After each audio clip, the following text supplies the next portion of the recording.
Hey guys, tonight we journey back to a world where darkness was not simply the absence of light, but a living presence that shaped every decision a person made after sunset.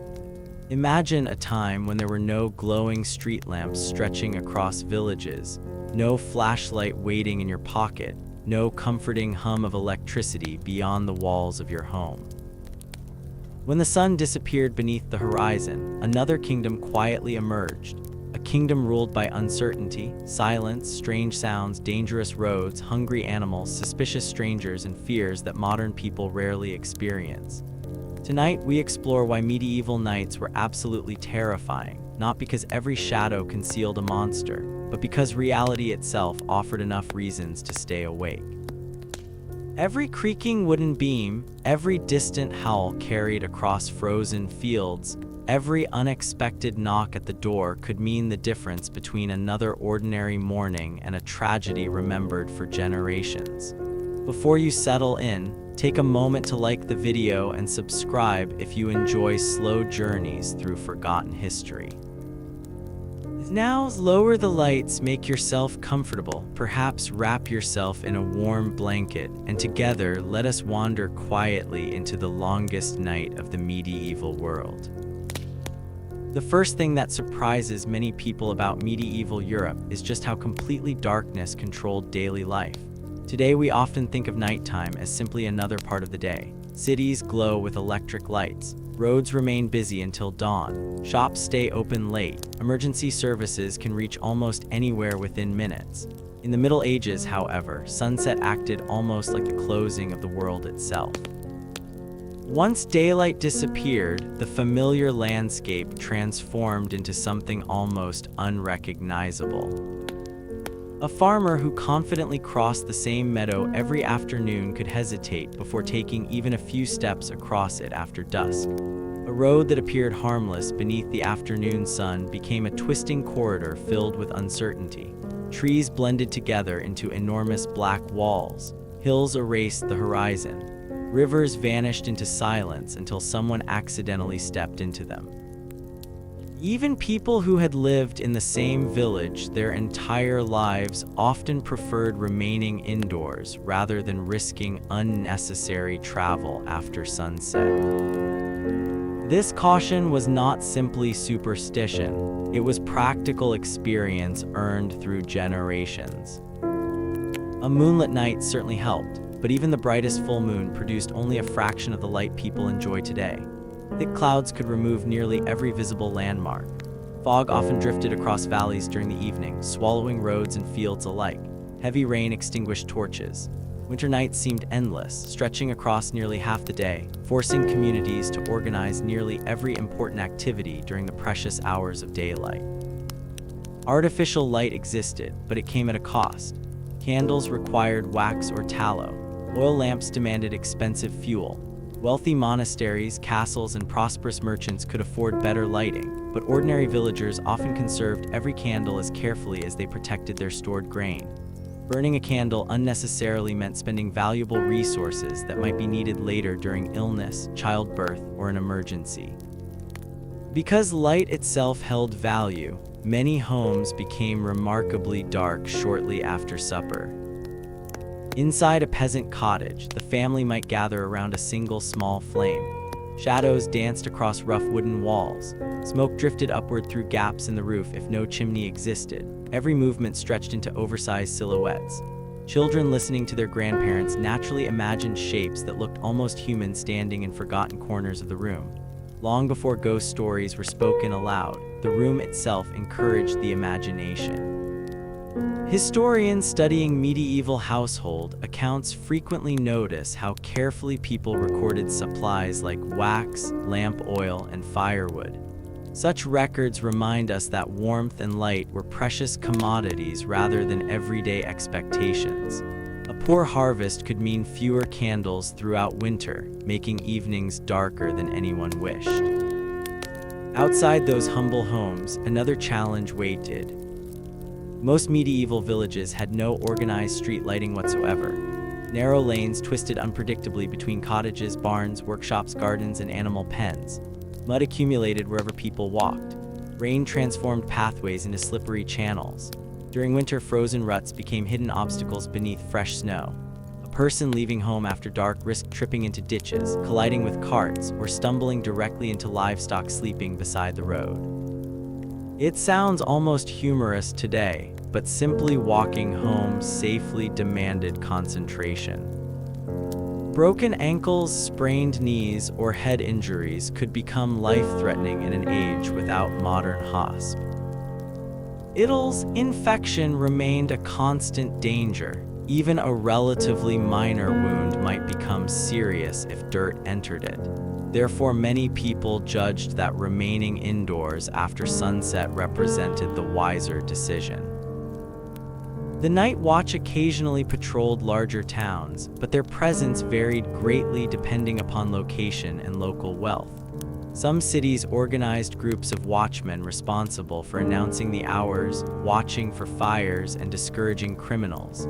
Yet these men could not illuminate every street. Their lanterns revealed only small circles of light surrounded by endless darkness.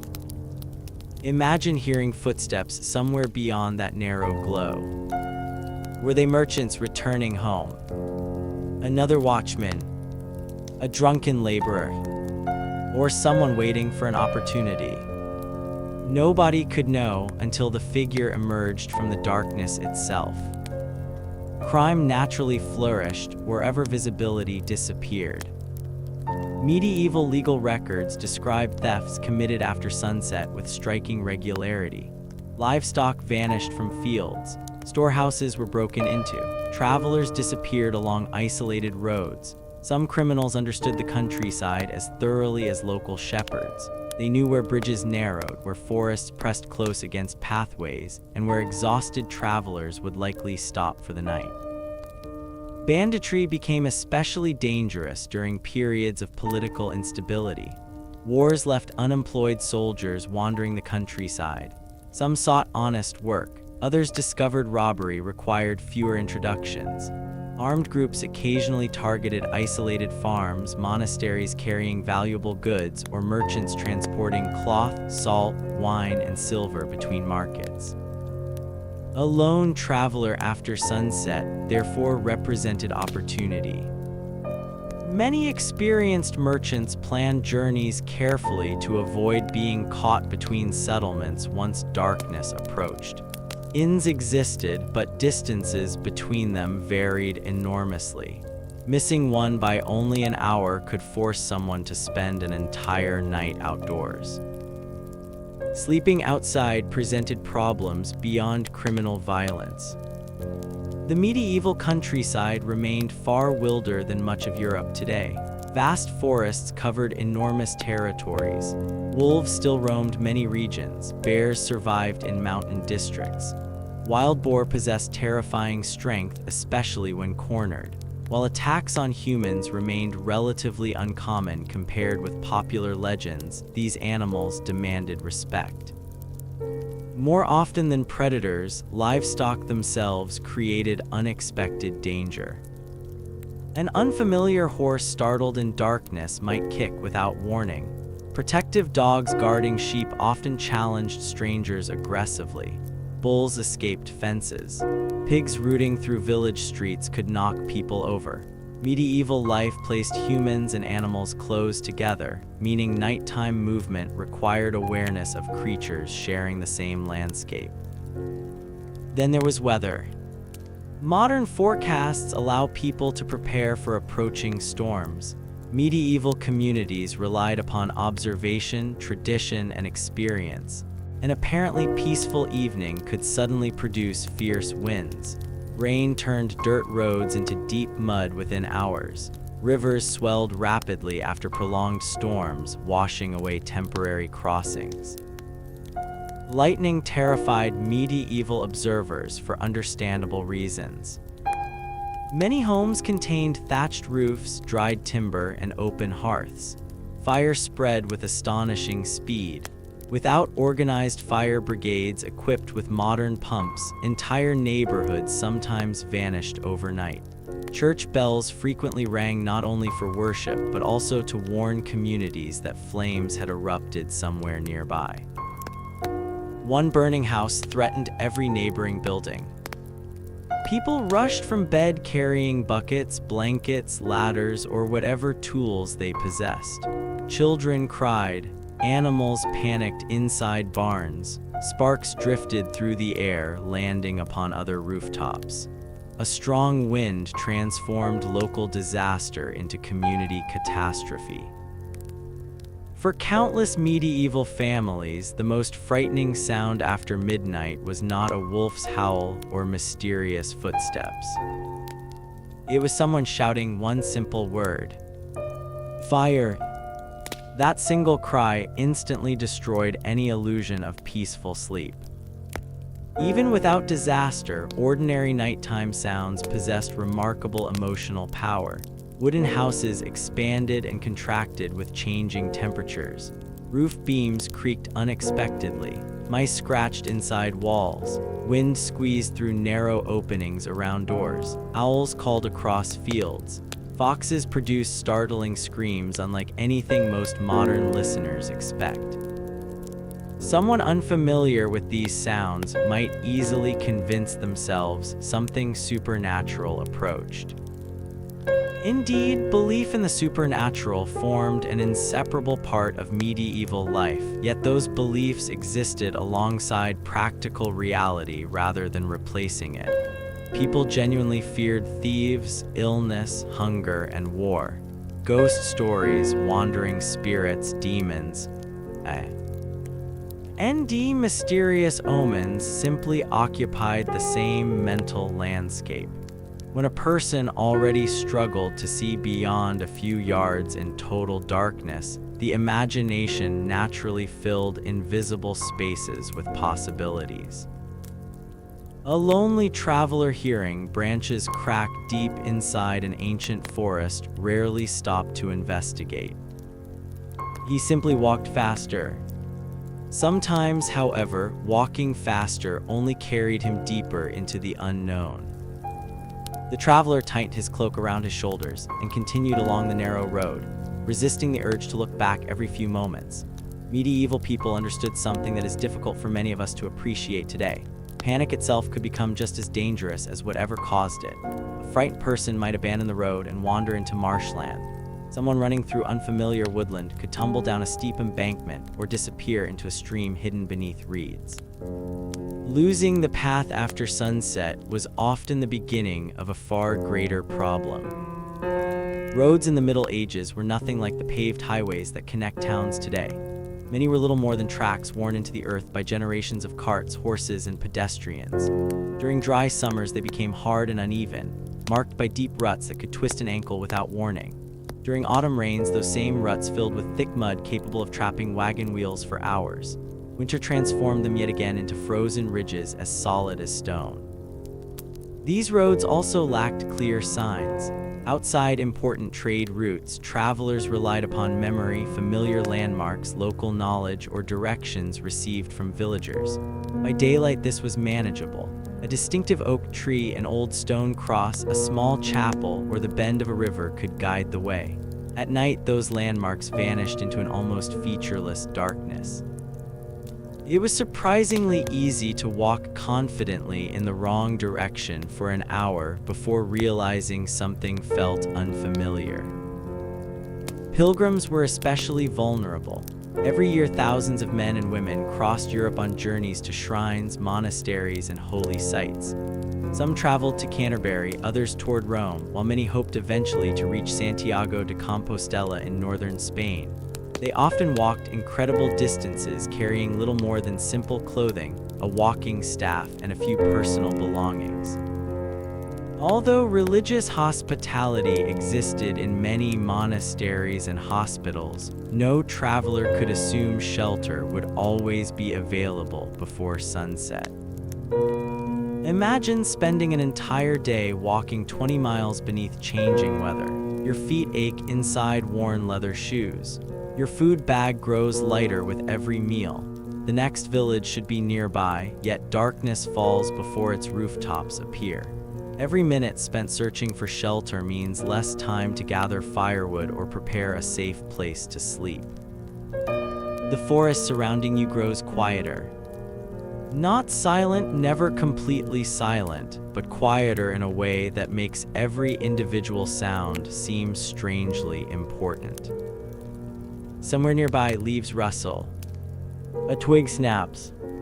An owl glides silently between branches. Wind moves through the canopy with a deep whisper unlike anything heard in open fields. Modern visitors often describe forests as peaceful. Medieval forests certainly possessed beauty, but they also represented uncertainty. Royal forests in particular carried legal as well as physical dangers. In parts of England after the Norman conquest, forest law protected the king's hunting grounds with remarkable severity. Hunting royal deer without permission could result in severe punishment. Even gathering certain resources might lead to fines or imprisonment depending upon local regulations. Therefore, a traveler entering woodland at night did not merely worry about wild animals. He might also worry about being mistaken for a poacher. Forests themselves varied enormously across Europe. Dense oak woods covered portions of England and France. Vast mixed forests stretched through the German lands. Pine forests dominated colder northern regions. In Eastern Europe, enormous wilderness areas remained where settlements were scattered far apart. Inside these woodlands, visibility could shrink to almost nothing after sunset.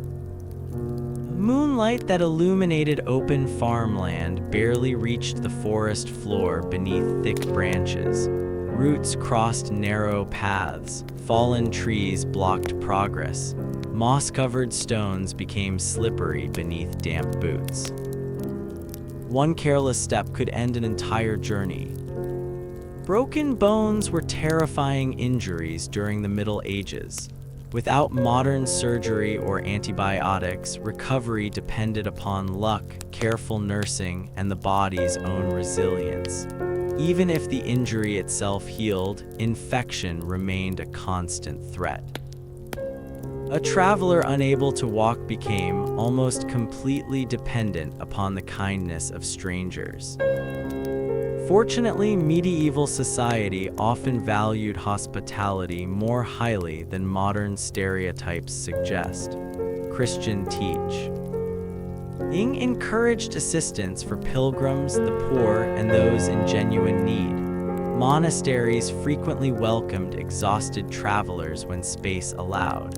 Wealthier households sometimes offered food or shelter, particularly in rural communities where refusing aid might one day bring similar hardship upon one's own family.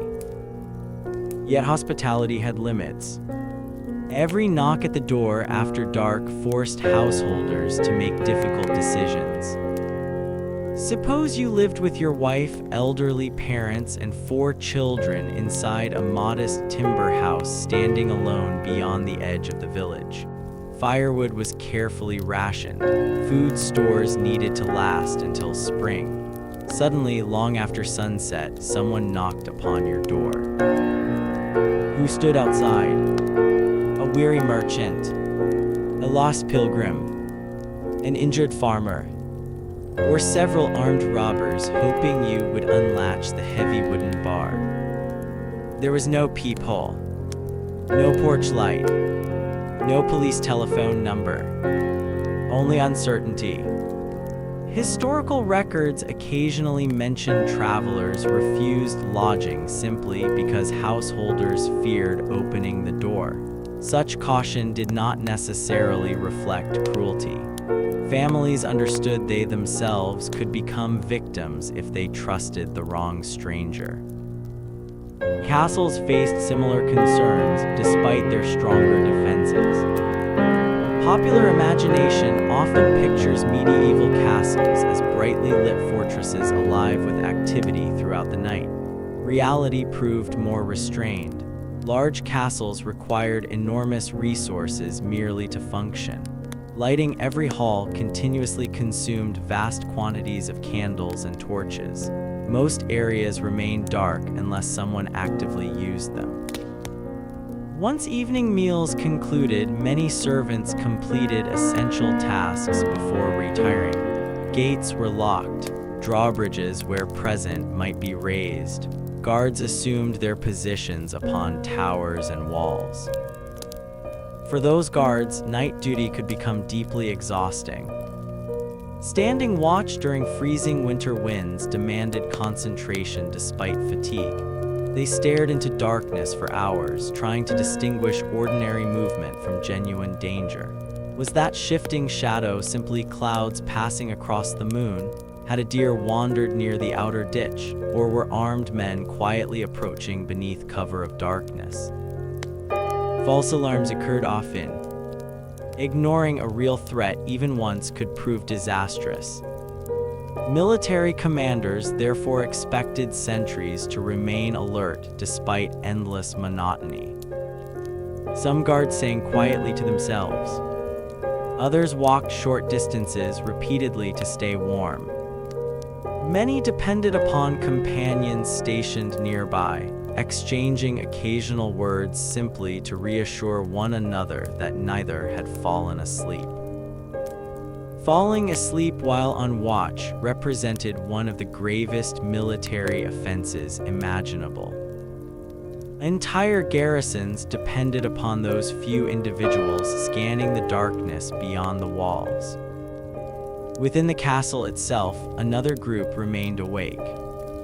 Bakers prepared bread before dawn. Stable workers checked valuable horses. Kitchen servants rekindled fires that had burned low overnight.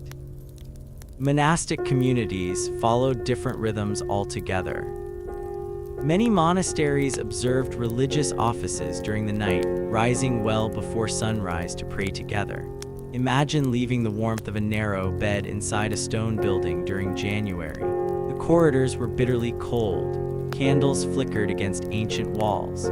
Sandaled footsteps echoed softly across worn floors as monks gathered in the chapel while the rest of the world slept. Their chants drifted into darkness beyond monastery walls. Travelers sometimes reported hearing these distant voices carried by the wind long before seeing the buildings themselves. To exhausted ears, such sounds could feel almost supernatural. The monastery also offered something increasingly precious after sunset: certainty. Within its walls, people knew where food was stored, where water could be drawn, where warmth might be found. Beyond those walls stretched countless unknowns. Disease added another layer of nighttime anxiety. Illness did not politely wait until morning. Children developed dangerous fevers after sunset. Mothers entered labor during the darkest hours. Elderly relatives struggled to breathe through long winter nights. Without electric lighting, doctors, surgeons, or local healers often examined patients beside trembling candlelight. Shadows obscured wounds. Blood appeared almost black. Determining the seriousness of an injury became much more difficult. If medicine needed fetching from another village, someone had to travel immediately regardless of weather or darkness. That journey itself carried risks. Many medieval communities therefore relied heavily upon experienced local women skilled in childbirth, herbal remedies, and practical nursing. Their knowledge, passed through generations, often meant the difference between recovery and death. Nevertheless, some nights ended in mourning. Church bells occasionally rang before dawn, not to announce celebration, but to inform the surrounding community that another life had quietly ended while most neighbors slept. Death itself remained far more visible in medieval society than it is for many people today. Families cared for dying relatives at home. Children witnessed illness directly. Funeral preparations occurred within the community rather than distant institutions. Night therefore became associated not only with fear, but also with final farewells. During outbreaks of plague or other infectious diseases, the emotional burden intensified dramatically. Although the Black Death belongs primarily to the 14th century, epidemics of many kinds affected medieval Europe throughout the period. When sickness spread through a village, every unexpected cough heard after midnight could provoke fresh concern. Would another household lose someone before sunrise? Would tomorrow's church service include yet another funeral? Such questions haunted communities already struggling with uncertain harvests and harsh winters. Perhaps nowhere did darkness feel longer than during December. Near the winter solstice, daylight lasted only a few hours across much of northern Europe. Families spent extraordinary amounts of time indoors. Smoke lingered beneath low ceilings. Firewood disappeared steadily from carefully stacked supplies. Every storm raised fresh worries about whether provisions would survive until spring. Outside, snow reflected faint moonlight across silent fields. Inside, stories filled the endless evenings. Not every tale centered upon terror. Families shared saints' lives, humorous anecdotes, local history, moral lessons, and memories of ancestors. Yet alongside these came older legends, accounts of wandering spirits, mysterious lights over marshes, enchanted forests, cursed crossroads, and strange encounters that someone insisted had happened to a neighbor's grandfather. Whether every listener believed such stories mattered less than the atmosphere they created. Because once the storytelling ended, the fire slowly burned lower. The room became quieter. One by one, family members wrapped themselves in wool blankets and settled onto simple beds filled with straw or feathers. Beyond the wooden walls, the wind continued its patient journey across empty fields. And somewhere in that vast darkness, another traveler was still searching for the faint glow of a village that might not appear until morning. For that traveler, the smallest light could feel like the greatest treasure in the world. A single candle glowing through the narrow opening of a shutter, the orange flicker of a hearth escaping from beneath a cottage door, or the distant lantern carried by someone crossing a village lane could immediately transform despair into hope. Yet appearances could be deceptive. On cold, damp nights, light often bent strangely through fog. A farmhouse that seemed only a few hundred yards away might actually stand more than a mile across uneven fields. More than one exhausted traveler walked toward a faint glow for what felt like an eternity, only to discover it belonged to another wanderer carrying a lantern in the opposite direction. The darkness did not merely hide danger. It distorted distance itself. Human eyesight depends heavily upon contrast and familiar reference points. Medieval people understood this through experience rather than science. They knew hills appeared closer than they truly were. Streams seemed wider after sunset. Familiar buildings looked oddly unfamiliar beneath moonlight. Even neighbors occasionally startled one another because faces became difficult to recognize until standing only a few feet apart. This uncertainty affected ordinary village life just as much as long-distance travel. Consider a small farming community somewhere in northern France during the late 13th century. The harvest has already been gathered. Autumn winds carry the first hints of winter. Families finish their evening meal shortly after sunset because there is little reason to waste precious candlelight staying awake. Animals have been secured inside barns or enclosed yards. Doors are barred with thick wooden beams. Outside, the village slowly disappears into darkness. Then, sometime after midnight, a dog begins barking. At first, no one pays much attention. Dogs barked for countless reasons. A fox might have approached the chicken enclosure. A wandering sheep could have slipped through a fence. Another village dog might simply be passing nearby. But then a second dog joins in. Soon another. The barking spreads from one end of the settlement to the other. Inside several cottages, people awaken almost simultaneously. Nobody rushes outdoors. Instead, they remain absolutely still, listening. The human ear becomes remarkably sensitive when sight offers little help. Every bark, every pause between barks, every sudden silence carries meaning. Villagers who had spent their entire lives alongside these animals often recognized different kinds of warning. A playful bark sounded unlike the sharp, repeated alarm used when something unfamiliar entered the area. Was someone approaching? Or had wolves wandered close enough for the dogs to catch their scent? Nobody wanted to be the first person outside to find out. Only after several households lit lanterns and cautious voices echoed between buildings would a few men step into the lane carrying staffs, axes, or farming tools. Rarely were these villagers professional soldiers. Their weapons were simply whatever everyday implements could serve in an emergency. Such scenes occurred countless times across medieval Europe. Most ended peacefully. Perhaps a stray horse had escaped. Perhaps a merchant's wagon arrived much later than expected. Perhaps nothing at all could be found. Yet each interruption reminded everyone how vulnerable nighttime truly was. Livestock represented one of the greatest sources of anxiety after dark. Today, losing a single sheep might be unfortunate. For a medieval peasant family, however, the disappearance of one healthy animal could mean the loss of months of income, valuable wool, future lambs, or essential food reserves. Cattle were even more valuable. Oxen pulled plows that determined whether fields could be cultivated efficiently.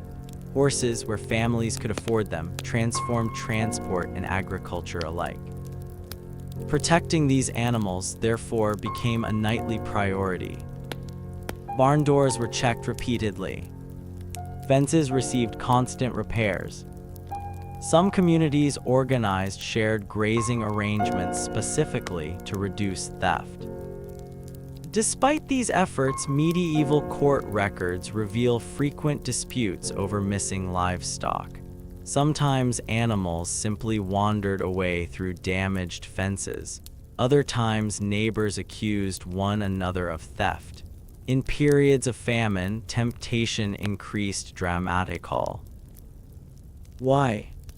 A hungry family facing another empty winter week might make desperate choices.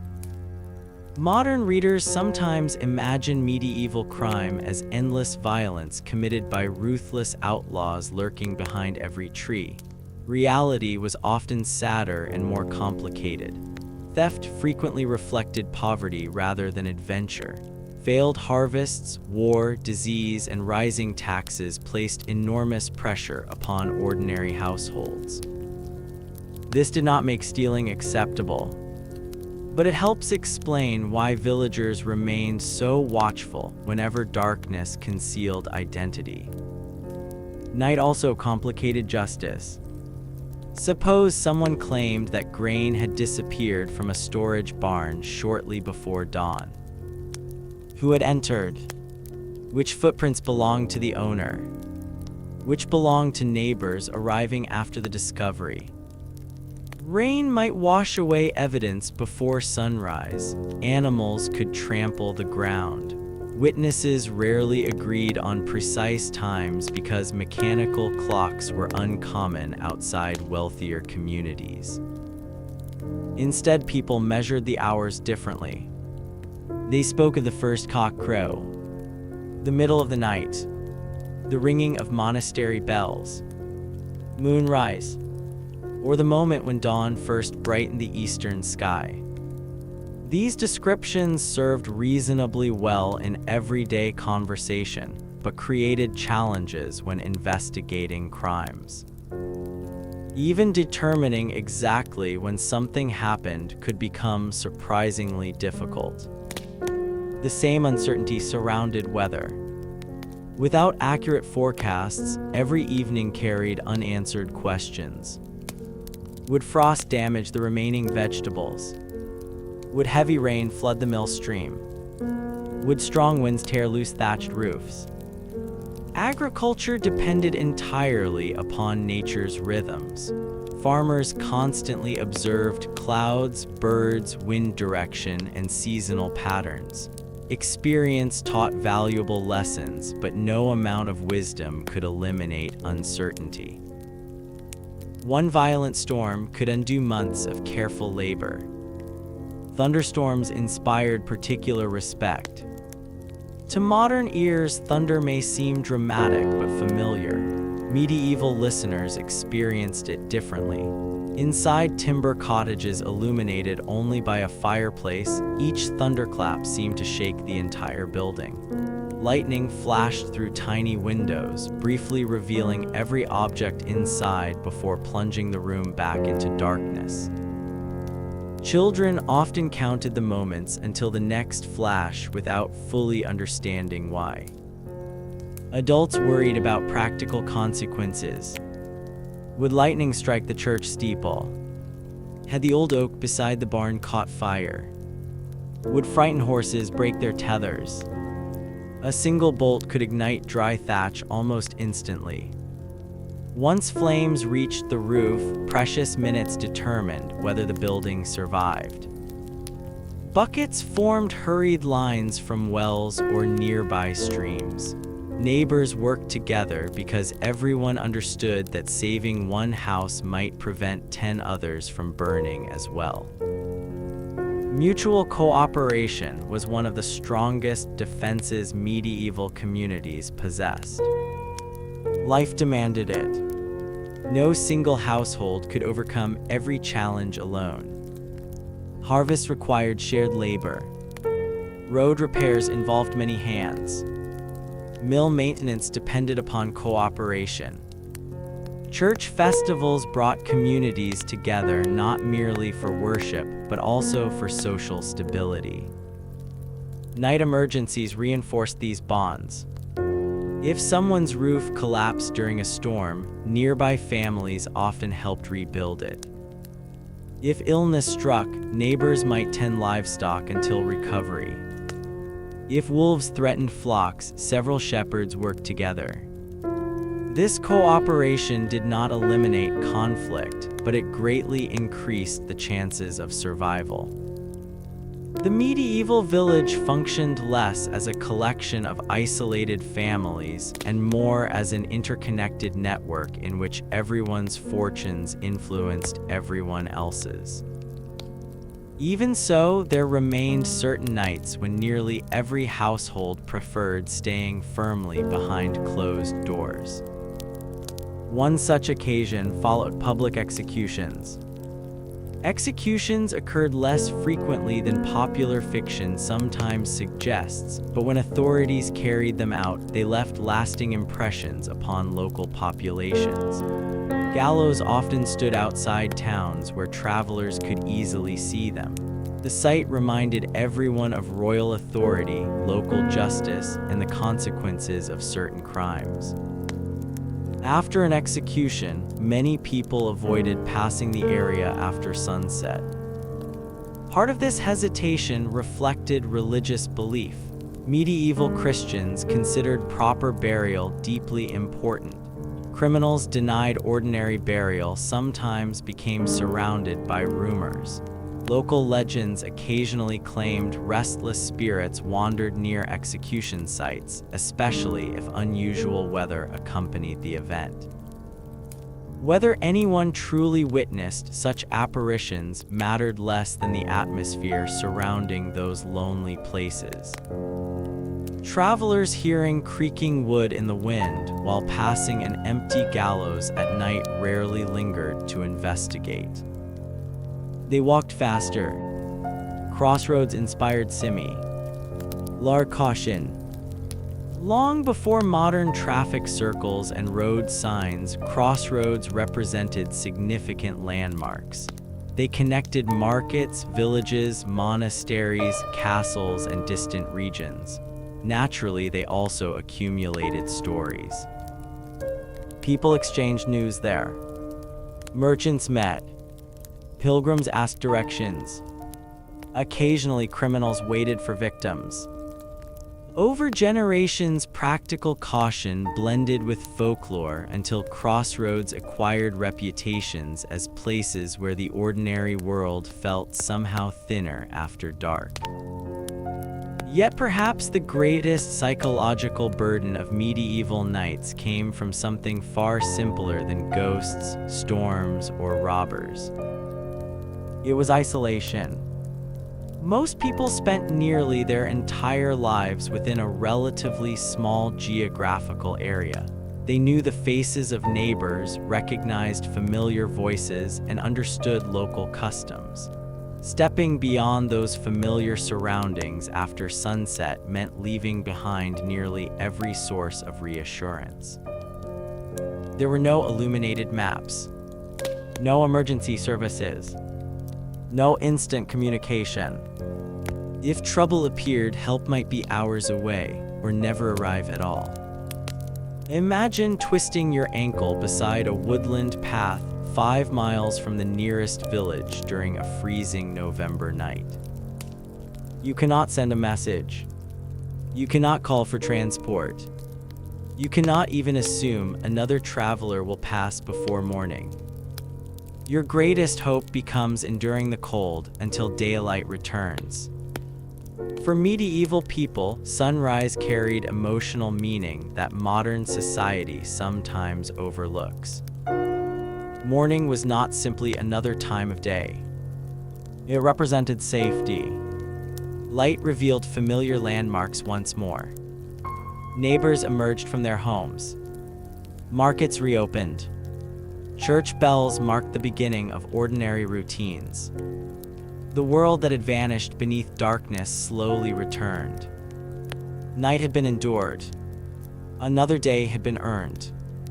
But before the sun climbed fully above the horizon, before merchants opened their stalls and farmers led oxen toward the fields, another group of people had already spent the entire night awake. They were the men whose job it was to guard the sleeping world, listening to every unexplained sound while everyone else prayed that dawn would arrive without incident. Those watchmen rarely became the heroes of medieval stories. Knights earned songs for victories in battle. Kings filled the pages of chronicles. Saints inspired sermons and pilgrims. Yet the ordinary men who walked cold streets through endless nights often disappeared almost completely from history. Their success was measured by the absence of disaster. If nothing happened, no one remembered their names. Their work began when everyone else's day was ending. As evening settled over a town, the gates slowly closed. Heavy wooden doors reinforced with iron bands swung inward. Chains rattled. Massive beams slid into place behind them.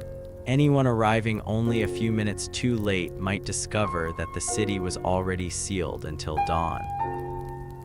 Being locked outside was more than an inconvenience. A traveler might spend the entire night sleeping beside the walls, hoping the weather remained calm and that no thieves noticed his presence. Some towns maintained small suburbs outside the gates where inns and workshops stood, but many people simply accepted that once darkness arrived, movement became far more restricted. Inside the walls, the streets gradually emptied. Blacksmiths allowed their forges to cool. Bakers prepared dough for the following morning. Merchants counted the day's earnings before locking wooden shutters over shop windows. The smell of fresh bread slowly faded, replaced by smoke drifting upward from hundreds of household fireplaces. Then came the sound that quietly marked the transition from one world into another. The town bell. Church bells regulated medieval life in countless ways. They announced worship, warned of fires, celebrated festivals, mourned deaths, and sometimes signaled curfews. The English word curfew itself comes from the Norman French phrase *couvre-feu, meaning cover the fire. The idea was practical. Open flames represented one of the greatest threats to crowded medieval towns. Before people retired for the night, many communities encouraged households to cover or safely reduce their hearth fires. A neglected flame inside a timber building could spread unnoticed while everyone slept. In tightly packed neighborhoods where roofs nearly touched one another, one careless family endangered hundreds of neighbors. The evening bell therefore served as a reminder not merely to sleep, but to prepare safely for the night ahead. Once the bell fell silent, another rhythm took over. The watch began its rounds. In larger towns, watchmen usually worked in pairs or small groups, carrying lanterns, staffs, spears, or halberds depending on the region and period. They slowly followed established routes through marketplaces, narrow alleys, bridges, and gatehouses. Many announced the passing hours aloud. This tradition served several purposes. It reassured citizens that someone remained awake. It demonstrated that the watch was actively patrolling rather than sleeping. It also provided a rough measure of time in an age when personal clocks were almost non-existent. Imagine lying awake inside your small house. The room is nearly dark except for fading embers inside the hearth. Outside, footsteps approach. A familiar voice calls out the hour. The footsteps continue into the distance. Only then do you finally relax enough to fall asleep. The watchman's voice had become a quiet promise that the town still stood secure. Of course, security depended greatly upon the quality of those performing the duty. Not every watchman remained alert. Municipal court records from various European towns occasionally mention guards fined or dismissed for sleeping during patrols, abandoning assigned routes, drinking excessively, or neglecting their responsibilities. Human nature has changed remarkably little over the centuries. Remaining awake throughout long winter nights while little appeared to happen demanded enormous discipline. A freezing February wind made the temptation especially strong. Standing motionless for too long numbed the fingers. Lantern flames flickered constantly. Rain soaked heavy wool cloaks until they became exhausting to wear. Snow muffled every sound, creating an eerie silence broken only by distant footsteps echoing between stone buildings. Some watchmen stamped their boots against the frozen ground simply to keep circulation flowing. Others quietly spoke with companions to fight fatigue. Occasionally, they stopped beside a baker's workshop where heat escaping through the walls offered a brief moment of comfort before continuing their route. Despite these hardships, their presence discouraged countless petty crimes. Most thieves preferred darkness without witnesses. A moving lantern represented uncertainty. The criminal could never be entirely sure whether the approaching light belonged to one watchman or several, whether nearby residents had already been alerted, or whether escape routes remained clear. For this reason, many attempted crimes occurred during poor weather when visibility declined even further. Dense fog proved particularly troublesome. Rivers flowing through medieval towns often produced thick mist during certain seasons. Bridges disappeared into pale whiteness. Buildings only 30 yards away became vague outlines.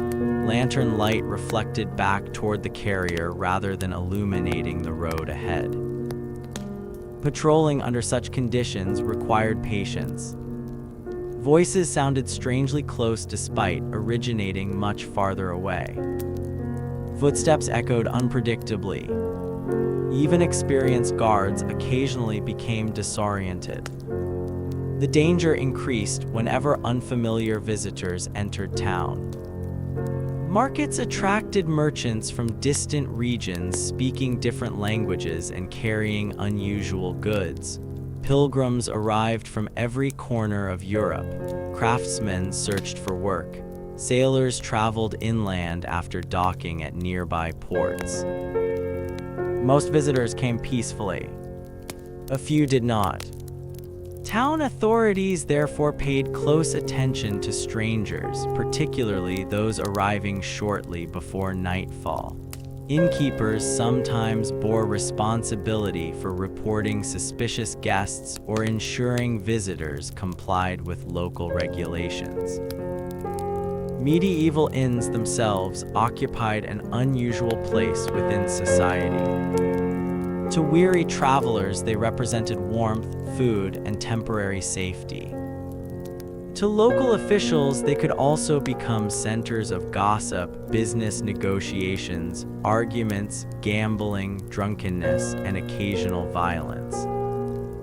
After sunset, the common room often remained one of the brightest places in town.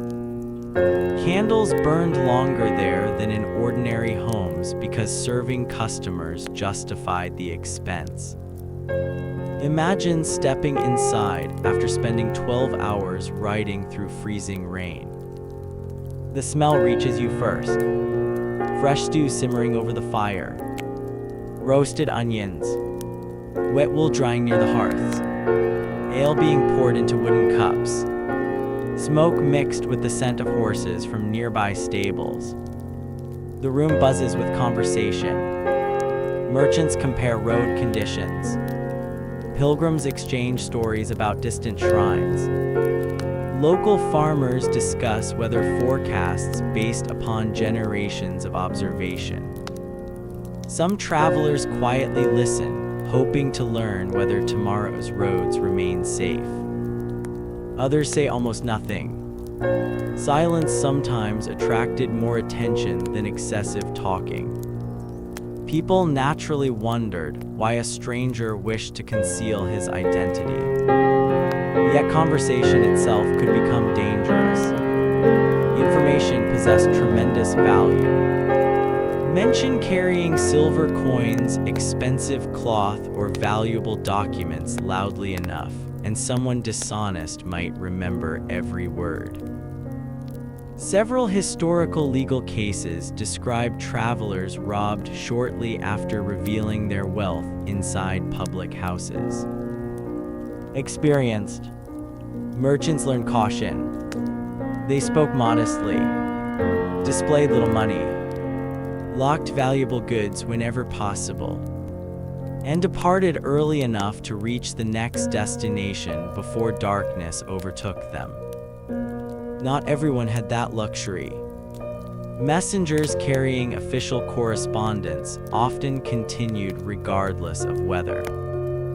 Royal orders, military news, commercial agreements, or urgent requests for assistance could not always wait until sunrise. These riders accepted extraordinary risks. A lame horse, flooded bridge, or broken wheel delayed more than one individual. It delayed information itself. In a world where news already traveled slowly, losing precious hours sometimes altered the course of important events. Castles also depended heavily upon nighttime communication. Signal fires occasionally relayed warnings across great distances. Beacon systems, especially along vulnerable coastlines or border regions, allowed defenders to spread alarm remarkably quickly for the period.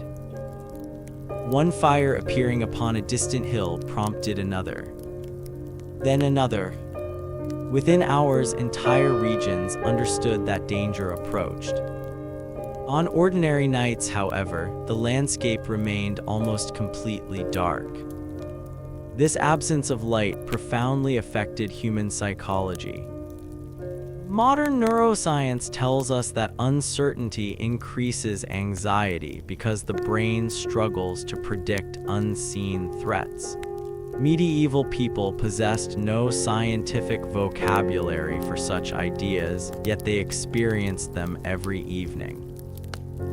The imagination worked hardest where vision failed. A tree stump became a crouching figure. A hanging branch resembled an outstretched arm. Mist drifting above marshland looked almost alive beneath moonlight. Travel diaries written centuries later still describe such illusions, reminding us that the human mind has always attempted to make sense of incomplete information.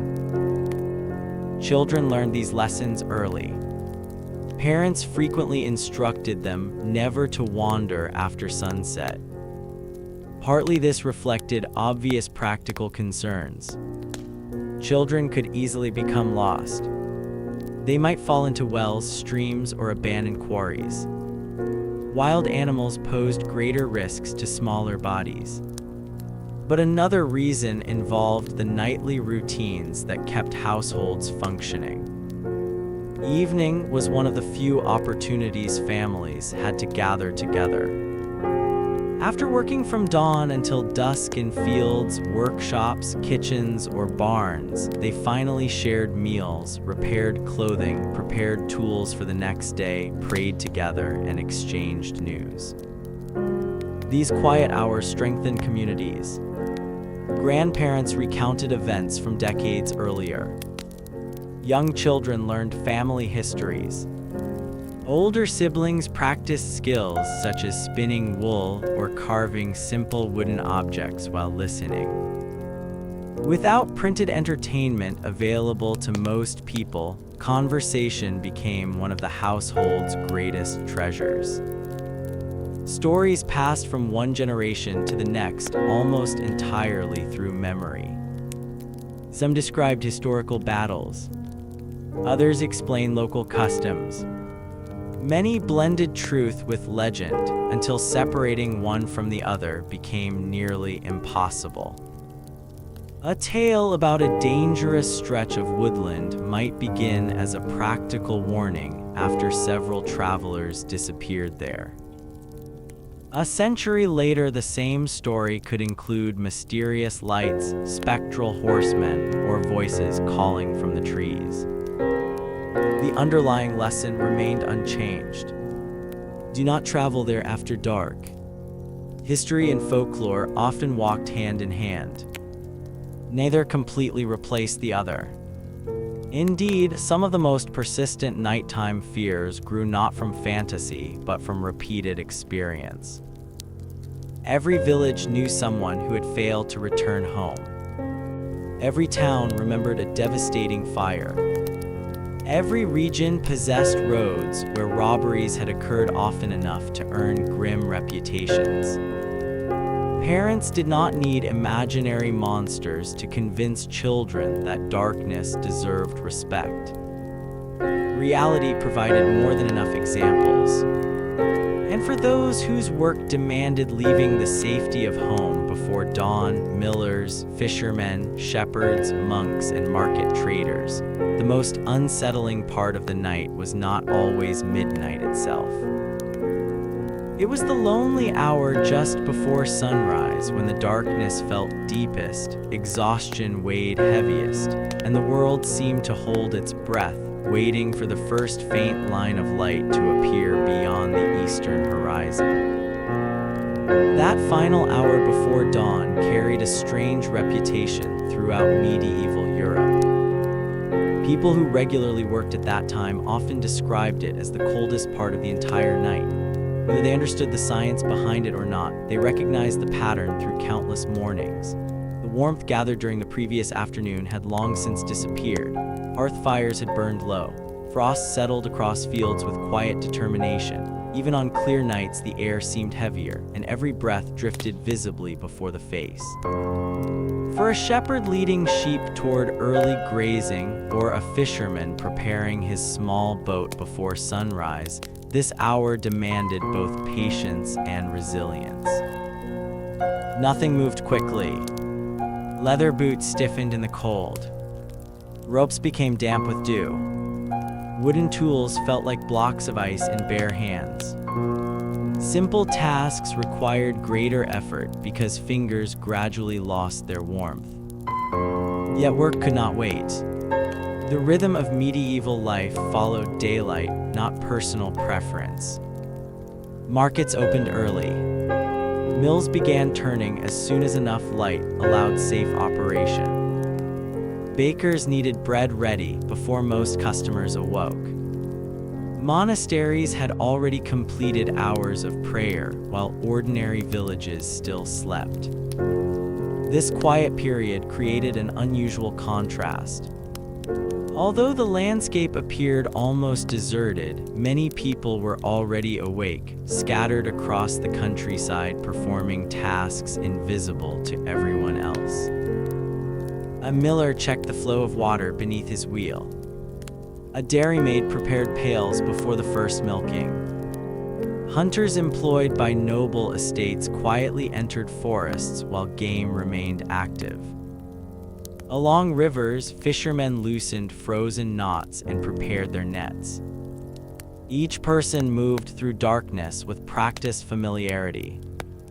Experience became their greatest protection. A newcomer noticed only shadows. Someone who had walked the same route every morning for 20 years recognized every bend, every ditch, every stone, and every tree, even when scarcely visible. Memory often replaced sight. This was especially true for monks. Many monastic communities followed remarkably structured schedules. Long before clocks with minute hands became common, bells divided both day and night into regular intervals of prayer, labor, study, and rest. When the bell sounded before dawn, silence filled the monastery. Then doors opened. Sandals scraped softly across stone floors. Candles flickered in narrow corridors. The brothers gathered inside the chapel, where chants rose slowly into the darkness. Outside the monastery walls, passing travelers occasionally paused. The sound carried surprisingly far through cold morning air. To someone alone on an empty road, those voices could seem almost unreal. Not frightening, not joyful, simply distant and timeless. The monastery represented one of the few places where darkness followed predictable routines. Beyond its walls, uncertainty ruled. Even weather behaved differently during those final hours before sunrise. Mist frequently settled into valleys, especially near rivers and marshland. Entire villages disappeared beneath pale blankets of fog. Church towers emerged only as faint outlines. Trees resembled towering pillars holding up an invisible ceiling. People walking familiar paths suddenly found themselves enclosed inside a world no larger than a few dozen steps. Voices became misleading. Sound traveled strangely through dense mist. Someone speaking quietly across a field might appear much closer than reality suggested. A horse's hooves echoed in unexpected directions. Church bells seemed to float through the air without revealing their exact location. Modern scientists explain these effects through atmospheric conditions. Medieval people simply accepted that fog changed the world. Naturally, stories flourished around such experiences. A traveler entering thick mist might later swear he heard conversations where nobody stood. Another claimed footsteps followed him for miles. Perhaps they did. Perhaps changing echoes created convincing illusions. Perhaps another traveler remained hidden nearby. No one could ever know with complete certainty. This uncertainty shaped countless local traditions.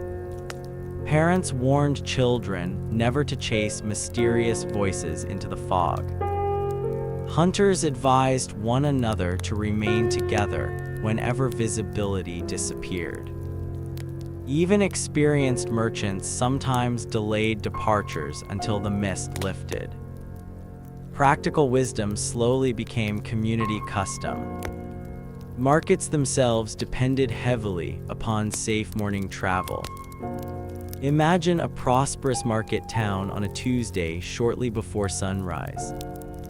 The gates open. Farmers begin arriving with wagons loaded with vegetables, cheese, eggs, apples, onions, and sacks of grain. Others drive sheep, pigs, or cattle toward designated areas. Potters carefully protect fragile wares packed inside straw.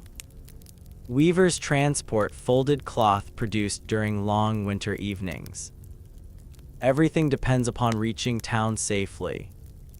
A broken wheel delays deliveries. A frightened horse scatters valuable goods across muddy roads. Heavy rain reduces attendance.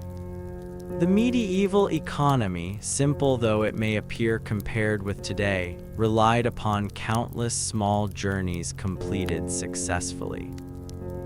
Each began or ended in darkness depending upon the season. Winter complicated every calculation. In Northern Europe, daylight sometimes lasted barely 8 hours. Anyone traveling significant distances inevitably spent portions of the journey after sunset or before dawn. This encouraged careful planning. Experienced merchants estimated not only distance but road conditions, weather, river crossings, and the availability of lodging. A route manageable during summer could become nearly impossible after weeks of winter rain. Bridges washed away. Forest tracks disappeared beneath snow. Flooded rivers forced lengthy detours. Time itself seemed to slow. Patience, therefore, became one of the most valuable medieval virtues. Modern society often measures travel in minutes. Medieval travelers measured it in uncertainty. A destination 30 miles away might require 1 day, or 2, or 3 if weather refused cooperation. This unpredictability influenced military campaigns as well. Armies preferred moving during daylight whenever possible. Large forces marching after dark risked confusion. Units became separated. Supply wagons lost contact. Horses stumbled over unseen obstacles. Orders failed to reach the correct commanders. Even victorious armies frequently halted before nightfall unless extraordinary circumstances demanded otherwise. Generals feared darkness almost as much as enemy soldiers. Battlefields looked entirely different once the sun disappeared. The wounded called for help from unseen locations. Broken weapons lay scattered beneath the feet. Smoke from burned equipment drifted across open ground. Friends and enemies became nearly impossible to distinguish. Historical chronicles occasionally describe armies remaining tense throughout the night, expecting surprise attacks that never came. Sleep arrived only in brief moments. Every snapping branch raised fresh alarm. The ordinary soldier experienced medieval nights differently from noble commanders. His shelter might consist of nothing more than a rough blanket beneath the open sky. Rain-soaked, clothing already stiff with mud. Food ran short. Campfires provided warmth but also revealed positions to distant observers. Maintaining enough fire for comfort while avoiding unnecessary visibility demanded careful judgment. Military discipline extended even into darkness. Sentries rotated through assigned watches. Weapons remained close at hand. Horses were checked repeatedly. Messengers moved quietly between tents carrying whispered instructions. Entire camps listened for unusual sounds beyond the perimeter. Sometimes they heard nothing. Sometimes they heard enough. Yet warfare represented only occasional hardship for most medieval people. Far more common were the ordinary anxieties shared by nearly everyone regardless of wealth. Would the roof survive another storm? Had wolves entered the pasture? Would stored grain last until spring? Was the child coughing less than yesterday? Would tomorrow bring rain or sunshine? These questions often surfaced most strongly during long nights when distractions disappeared. Darkness encouraged reflection. Without books in most households, without music available at the touch of a button, without endless streams of information demanding attention, many evenings unfolded quietly. People repaired clothing, sharpened tools, prepared seeds, spun wool, whittled wooden handles, or simply sat together listening to fire crackle inside the hearth. Such moments rarely appear in dramatic films, yet they formed the true fabric of medieval existence. History often remembers kings signing treaties or knights charging into battle. Most people instead remembered ordinary winters, successful harvests, family conversations, weddings, funerals, and peaceful evenings when everyone safely returned home before nightfall. In many ways, surviving countless uneventful nights represented history's greatest unnoticed achievement. Because every peaceful sunrise depended upon thousands of quiet decisions made the evening before. Someone checked the stable door twice. Someone covered the hearth carefully. Someone repaired a weak fence. Someone remained awake guarding the town gate. Someone shared food with an exhausted traveler. Someone carried medicine through freezing darkness. Most of these people left no written record behind. Their names vanished. Their work endured. And while villagers prepared to greet another dawn beyond the edge of cultivated fields, where farms gave way to dense woodlands stretching mile after mile across the landscape, a different kind of night continued, one where the forest obeyed no village bell, no curfew, and no human schedule at all. Beyond the last cultivated field, the medieval world changed almost immediately. The neat rhythm of farms, cottages, mills, and churches slowly disappeared behind walls of trees. Paths narrowed until they were little more than strips of flattened earth winding between towering trunks.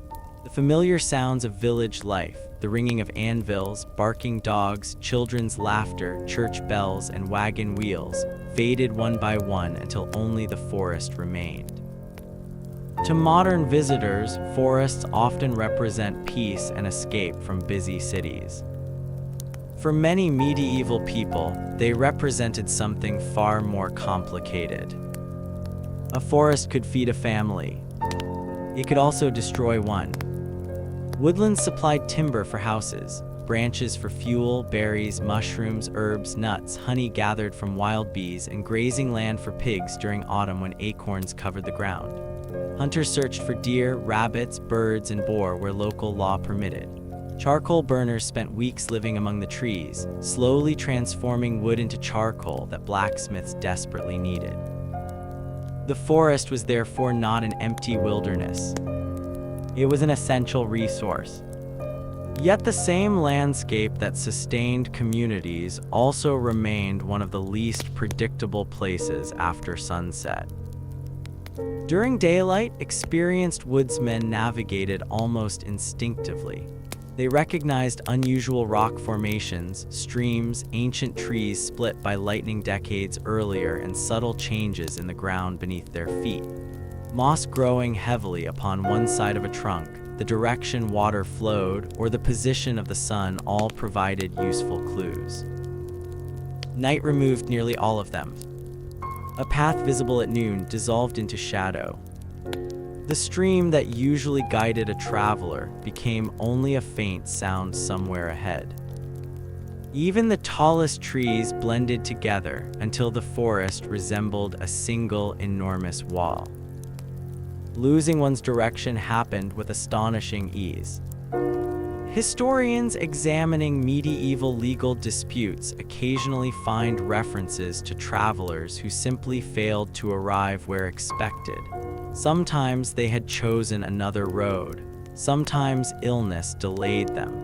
Occasionally, they became lost inside unfamiliar woodland and wandered until daylight returned. Most survived. Some did not. Death inside the forest rarely resulted from dramatic encounters. More often it came from exhaustion. Imagine walking in circles for hours without realizing it. Cold rain gradually soaks every layer of clothing. Food runs low. The ground becomes steeper. Boots slip against wet leaves. Each attempt to retrace your steps somehow leads somewhere unfamiliar. Panic begins quietly. At first, you merely believe the correct path lies a little farther ahead. Then uncertainty appears. Soon every direction seems equally possible. The greatest enemy is no longer the forest. It is confusion. Modern rescue teams often explain that lost people instinctively make poor decisions once panic takes control. Medieval travelers understood the danger without knowing the psychology behind it. Experienced woodsmen advised stopping, waiting for daylight if possible, conserving energy, and listening carefully rather than wandering aimlessly. Such advice could save lives. Not everyone possessed the patience to follow it. Forest sounds themselves became part of the challenge. Contrary to popular imagination, ancient forests were rarely silent. Branches rubbed together high above the ground whenever wind passed through the canopy. Dry leaves shifted beneath small animals. Woodpeckers continued working until evening. Streams echoed against stones. Occasionally, large trees, weakened by age or storms, cracked unexpectedly before crashing to the forest floor with tremendous force. To someone unfamiliar with woodland, every sound suggested immediate danger. Even experienced foresters occasionally paused when something unusual interrupted the night's ordinary rhythm. Among the creatures sharing these forests, wolves occupied a particularly powerful place in the medieval imagination. Real wolves certainly existed across much of Europe. Their populations were considerably larger than today, especially in heavily wooded regions stretching through Eastern Europe, the Alps, Scandinavia, and parts of France and the German lands. Yet the reputation surrounding wolves often exceeded the actual threat. Healthy wolves generally preferred avoiding people. Human beings were noisy, unpredictable, and frequently traveled in groups carrying weapons or accompanied by dogs. Attacks upon humans did occur, especially during periods of severe winter, disease outbreaks among wildlife, or exceptional circumstances, but they remained relatively uncommon compared with the enormous number of peaceful encounters that passed unnoticed. The true danger lay elsewhere. Wolves threaten livestock. A shepherd losing several sheep during one harsh winter might face financial disaster. A village repeatedly attacked near its pastures could lose valuable breeding animals essential for future survival. Consequently, communities organized wolf hunts from time to time, offering rewards for successful hunters. Records from various medieval regions mention payments made for wolf pelts or proof that dangerous animals had been killed. These were practical responses to economic problems rather than mythical crusades against monsters. Still, practical danger easily blended with storytelling. Children grew up hearing cautionary tales involving wolves because wolves genuinely represented something worth respecting. Parents did not invent them. The stories simply enlarged what everyday life already understood. Wild boar inspired perhaps even greater caution among experienced hunters. Unlike wolves, which usually avoided confrontation, a wounded boar could become astonishingly aggressive.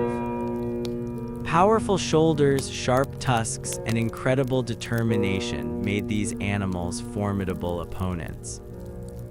Noble hunting parties often treated boar hunts with great seriousness. Dogs assisted in tracking. Spearmen waited carefully for the right moment. Even skilled hunters suffered severe injuries if an attack went wrong. Meeting an angry boar unexpectedly during darkness ranked among the last experiences anyone desired. Bears survived in mountainous and heavily forested districts long after disappearing from many other parts of Europe. Although naturally shy, they commanded enormous respect. Travelers crossing remote alpine valleys occasionally learned from local villagers which areas should be avoided, particularly during seasons when bears searched actively for food before winter hibernation. Most people wisely followed such advice. Animals, however, were only one aspect of woodland uncertainty. The landscape itself presented countless hazards invisible after sunset. Tree roots twisted across narrow paths. Deep animal burrows hid beneath leaves. Small streams widened unexpectedly after heavy rain. Steep ravines concealed by darkness waited beside seemingly level ground. One careless step carrying a heavy pack might end with a broken leg. A healthy traveler became an injured one within seconds. For charcoal burners, woodcutters, and foresters who spent much of their lives among these dangers, routine gradually replaced fear. Their temporary shelter stood deep inside the woods for weeks or even months. Charcoal production required enormous patience. Wood had to burn slowly beneath carefully controlled conditions with limited oxygen. The workers constantly monitored the smoking mounds, adjusting vents throughout the day and often during the night as well. Sleeping too deeply could ruin weeks of labor. These men experienced forests differently from passing travelers. They learned seasonal rhythms. They recognized animal tracks. They knew which clearings caught early sunlight and which valleys trapped cold air until late morning. Even so, they respected darkness. Experience rarely eliminated caution. Instead, it sharpened it. Many woodland occupations relied heavily upon dogs. A good dog warned of approaching strangers, located lost animals, and alerted its owner to unusual movement long before human ears noticed anything. Historical illustrations frequently depict shepherds and hunters accompanied by sturdy working dogs, emphasizing how essential these animals became long before modern technology existed. The relationship worked both ways. Dogs depended upon humans for food and shelter. Humans depended upon dogs for awareness. Together, they increased one another's chances of surviving difficult nights. Yet, despite all this practical knowledge, forests continued inspiring legends unlike any other environment. Some tales described hidden hermits living holy lives far from worldly temptation. Others spoke of outlaws establishing secret camps beyond the reach of local authorities.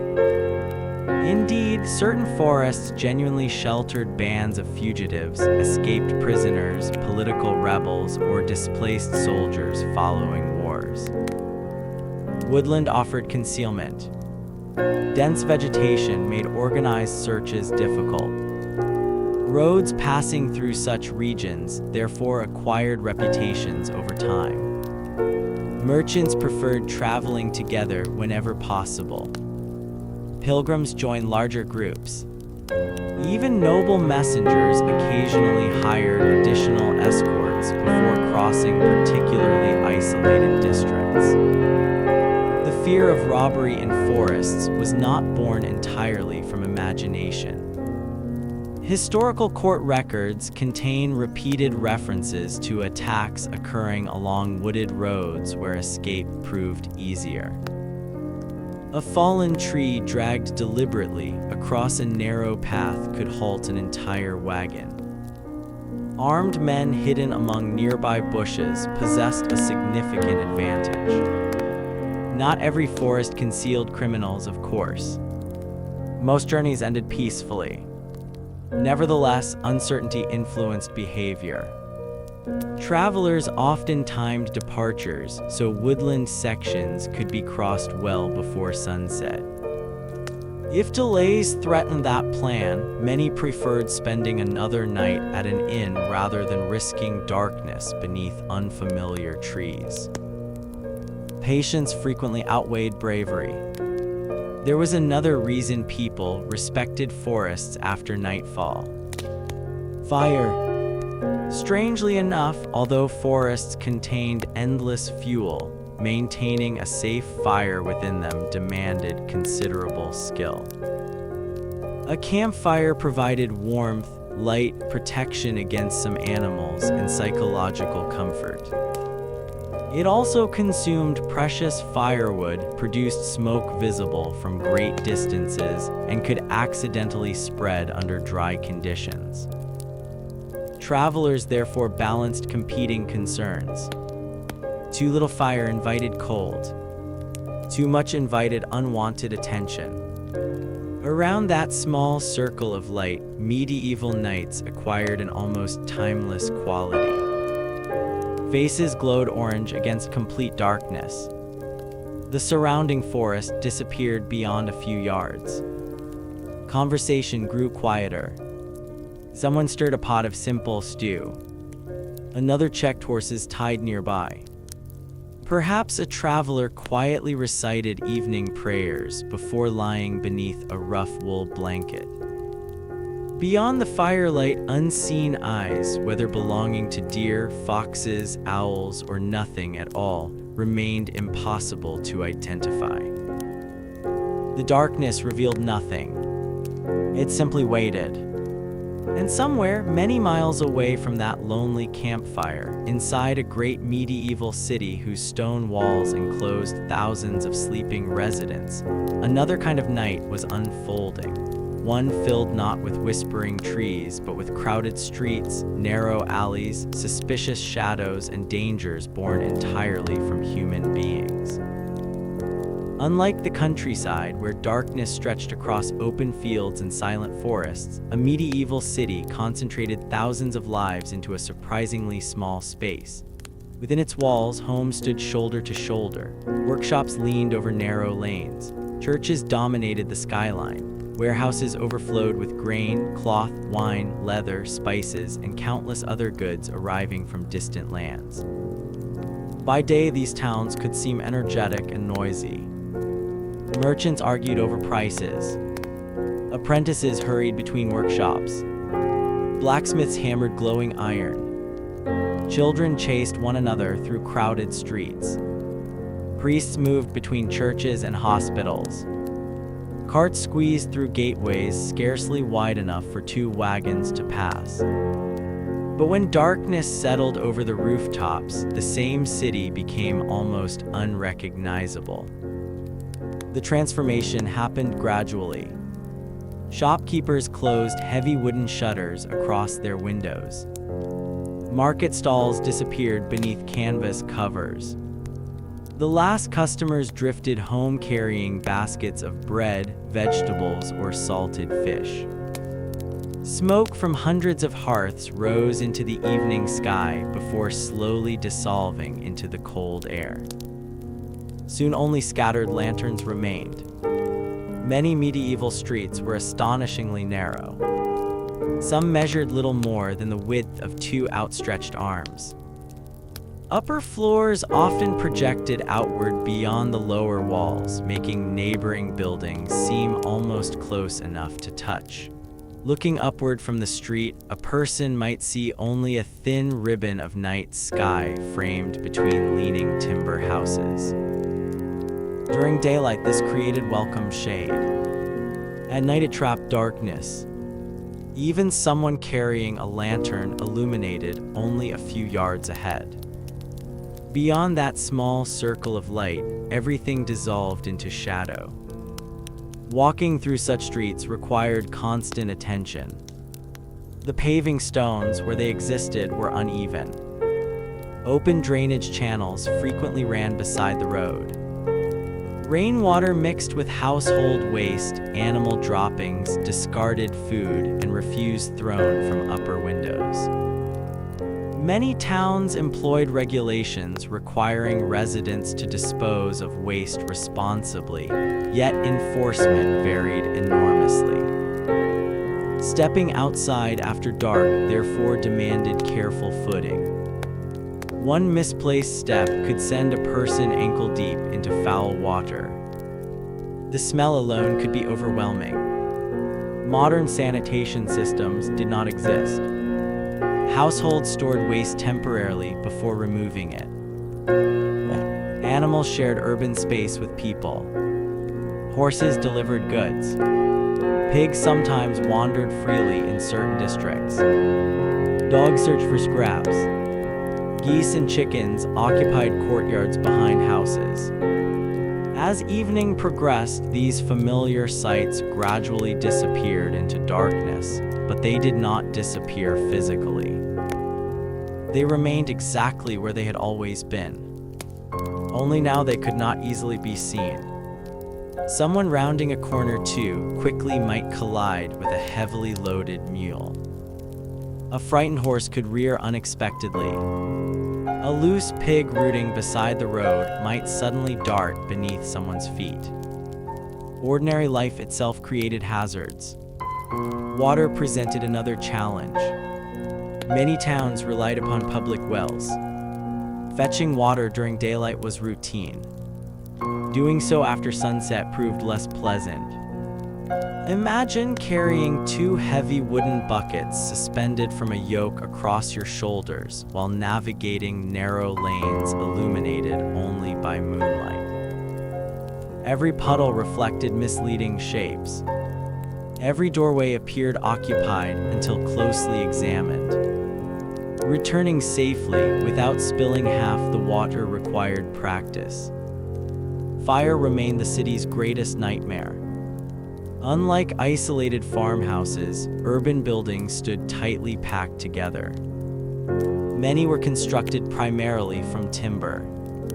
Roofs frequently consisted of wooden shingles or thatch, especially in poorer neighborhoods. Workshops stored oils, cloth, straw, dried wood, pitch, and other highly flammable materials. One unattended candle. One overturned lantern. One spark carried by a strong wind. That was sometimes enough. Historical chronicles preserve vivid accounts of urban fires consuming entire districts in only a few hours. People awoke coughing as smoke entered their homes. Church bells rang continuously. Citizens formed bucket lines stretching from wells or nearby rivers. Walls collapsed beneath intense heat. Families rushed outside carrying whatever possessions they could rescue.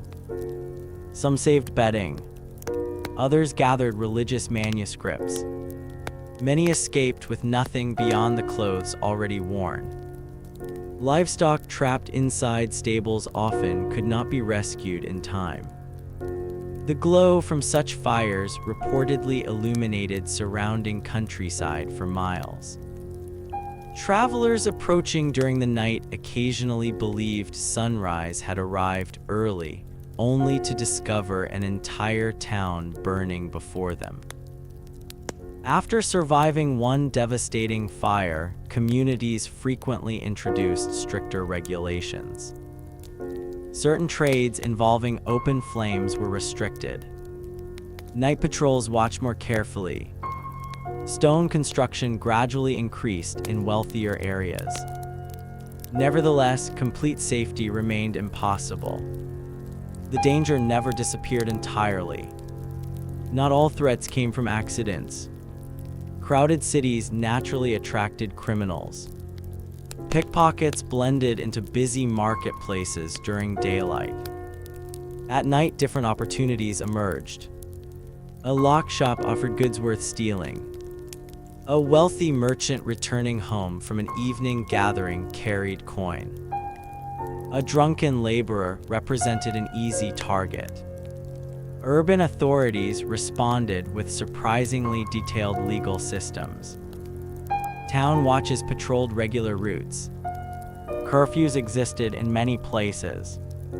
Citizens sometimes faced fines for carrying concealed weapons without permission or wandering suspiciously after certain hours. These regulations reveal an important truth. Medieval governments recognized nighttime crime as a genuine concern. Otherwise, there would have been little reason to create such rules. Still, enforcement depended upon manpower. A handful of watchmen could not observe every alley simultaneously. Experienced thieves understood this perfectly. Some neighborhoods acquired reputations extending across generations. Visitors learned quickly which streets should be avoided after sunset. Innkeepers warned unfamiliar travelers. Merchants altered their routes. Even local residents preferred taking slightly longer roads if they felt safer. Reputation became an invisible map. One lane promised security. Another promised trouble. Perhaps nowhere did rumor spread more rapidly than inside taverns. These establishments occupied an important place within medieval society. People gathered there not merely to drink, but to exchange information. News of wars, changing taxes, approaching fairs, successful harvests, missing relatives, unusual weather, and royal proclamations often traveled from table to table long before official announcements reached everyone. A traveler entering an unfamiliar town could learn an astonishing amount within a single evening simply by listening. Naturally, misinformation spread just as efficiently. One exaggerated story became another. A minor theft transformed into a gang of robbers. A barking dog became evidence of prowling wolves beyond the walls. Someone glimpsing an unfamiliar foreign merchant inspired rumors of spies or political intrigue. Darkness incurred. Aged speculation because fewer people personally witnessed events. Questions multiplied. Answers did not. Cities also contained hospitals, though these institutions differed greatly from modern medical centers. Many were operated by religious communities whose purpose focused as much upon hospitality and charity as advanced treatment. Night brought a steady stream of urgent situations. Someone injured during a fall. A laborer struck by collapsing timber. A woman entering difficult childbirth. A child burning with fever. Candlelight illuminated examinations. Simple surgical instruments were carefully prepared. Prayers accompanied treatments. Knowledge varied enormously between practitioners, but dedication often did not. Many caregivers worked tirelessly despite limited resources. The greatest challenge lay not only in treating illness, but in preventing infection within crowded environments where sanitation remained imperfect. Some patients recovered. Others quietly slipped away before dawn. Nearby monasteries often played a similar role. Their doors occasionally opened long after sunset for exhausted pilgrims, the sick, or travelers carrying urgent messages. Hospitality formed an important Christian duty, although practical limitations meant not everyone could be admitted. Food supplies were finite. Beds were limited. Communities constantly balanced compassion against available resources. Meanwhile, above the rooftops, another group remained awake for entirely different reasons. Bell ringers. Throughout the night, church towers watched silently over the sleeping town. When necessary, bells interrupted the darkness with unmistakable authority. Different patterns communicated different meanings. A fire, a death, an approaching enemy, a religious service. People recognized these sounds instinctively. The bell became the medieval equivalent of a public announcement system. Its voice traveled farther than any individual messenger. Perhaps the most comforting sound before sunrise was not conversation or music. It was the ordinary ringing announcing another day had begun without disaster. Markets reopened. Bakers displayed fresh loaves. Artisans lifted workshop shutters. Children once again filled narrow streets with laughter. Life resumed. Yet not everyone welcomed dawn. Some individuals preferred operating when honest citizens slept. Among them were professional burglars, confidence tricksters, fences who purchased stolen goods, and organized groups that understood every hidden corner of the city. Authorities struggled continually to limit their activities. The contest between law and crime proved almost as old as towns themselves. Despite every precaution, darkness continued offering opportunities unavailable during daylight. Perhaps this explains why many respectable medieval citizens developed remarkably predictable evening routines. They returned home early, secured doors carefully, checked windows, covered fires, said evening prayers, and remained indoors until morning whenever possible. Such habits were not signs of excessive fear. They were sensible responses to the realities of urban life. Because once the final household extinguished its last candle, and only scattered lanterns still drifted through the winding streets, the city belonged to those few souls who had no choice but to remain awake, guards upon the walls, physicians beside the sick, monks at prayer, bakers preparing the morning's bread, and the countless unseen rats emerging from cellars, granaries, and sewers, beginning another busy night beneath the feet of a sleeping civilization. Long before anyone understood bacteria, viruses, or microscopic disease, medieval people knew that certain places felt unhealthy after dark. They could not explain why fever spread through one household while another remained untouched. They did not know that fleas carried plague or that contaminated water transmitted dangerous illnesses. Yet generations of observation had taught them that foul smells, stagnant water, rotting food, and overcrowded living conditions often accompanied sickness. Night seemed to magnify all of these concerns. As evening settled over a town, cooking fires gradually died down, but many other odors became more noticeable. Tanneries processing animal hides produced powerful smells that drifted across nearby streets. Fish markets left behind scraps despite every effort to clean them. Slaughterhouses attracted dogs, rats, and insects. Public drains carried waste slowly through narrow channels, especially after rain. During daylight, these sights were visible. At night, they became invisible. A person walking through unfamiliar streets could smell problems long before seeing them. This uncertainty affected behavior in subtle ways. Travelers arriving after sunset often preferred staying near the main marketplace or close to churches and inns, rather than wandering into district. As they did not know, wealthier citizens usually lived in neighborhoods with wider streets and stronger buildings, while poorer families frequently occupied more crowded areas where disease spread more easily. Such differences were not absolute. Illness ignored social status with remarkable indifference. Kings became sick. Bishops became sick. Farmers became sick. Children from every household shared the same vulnerability.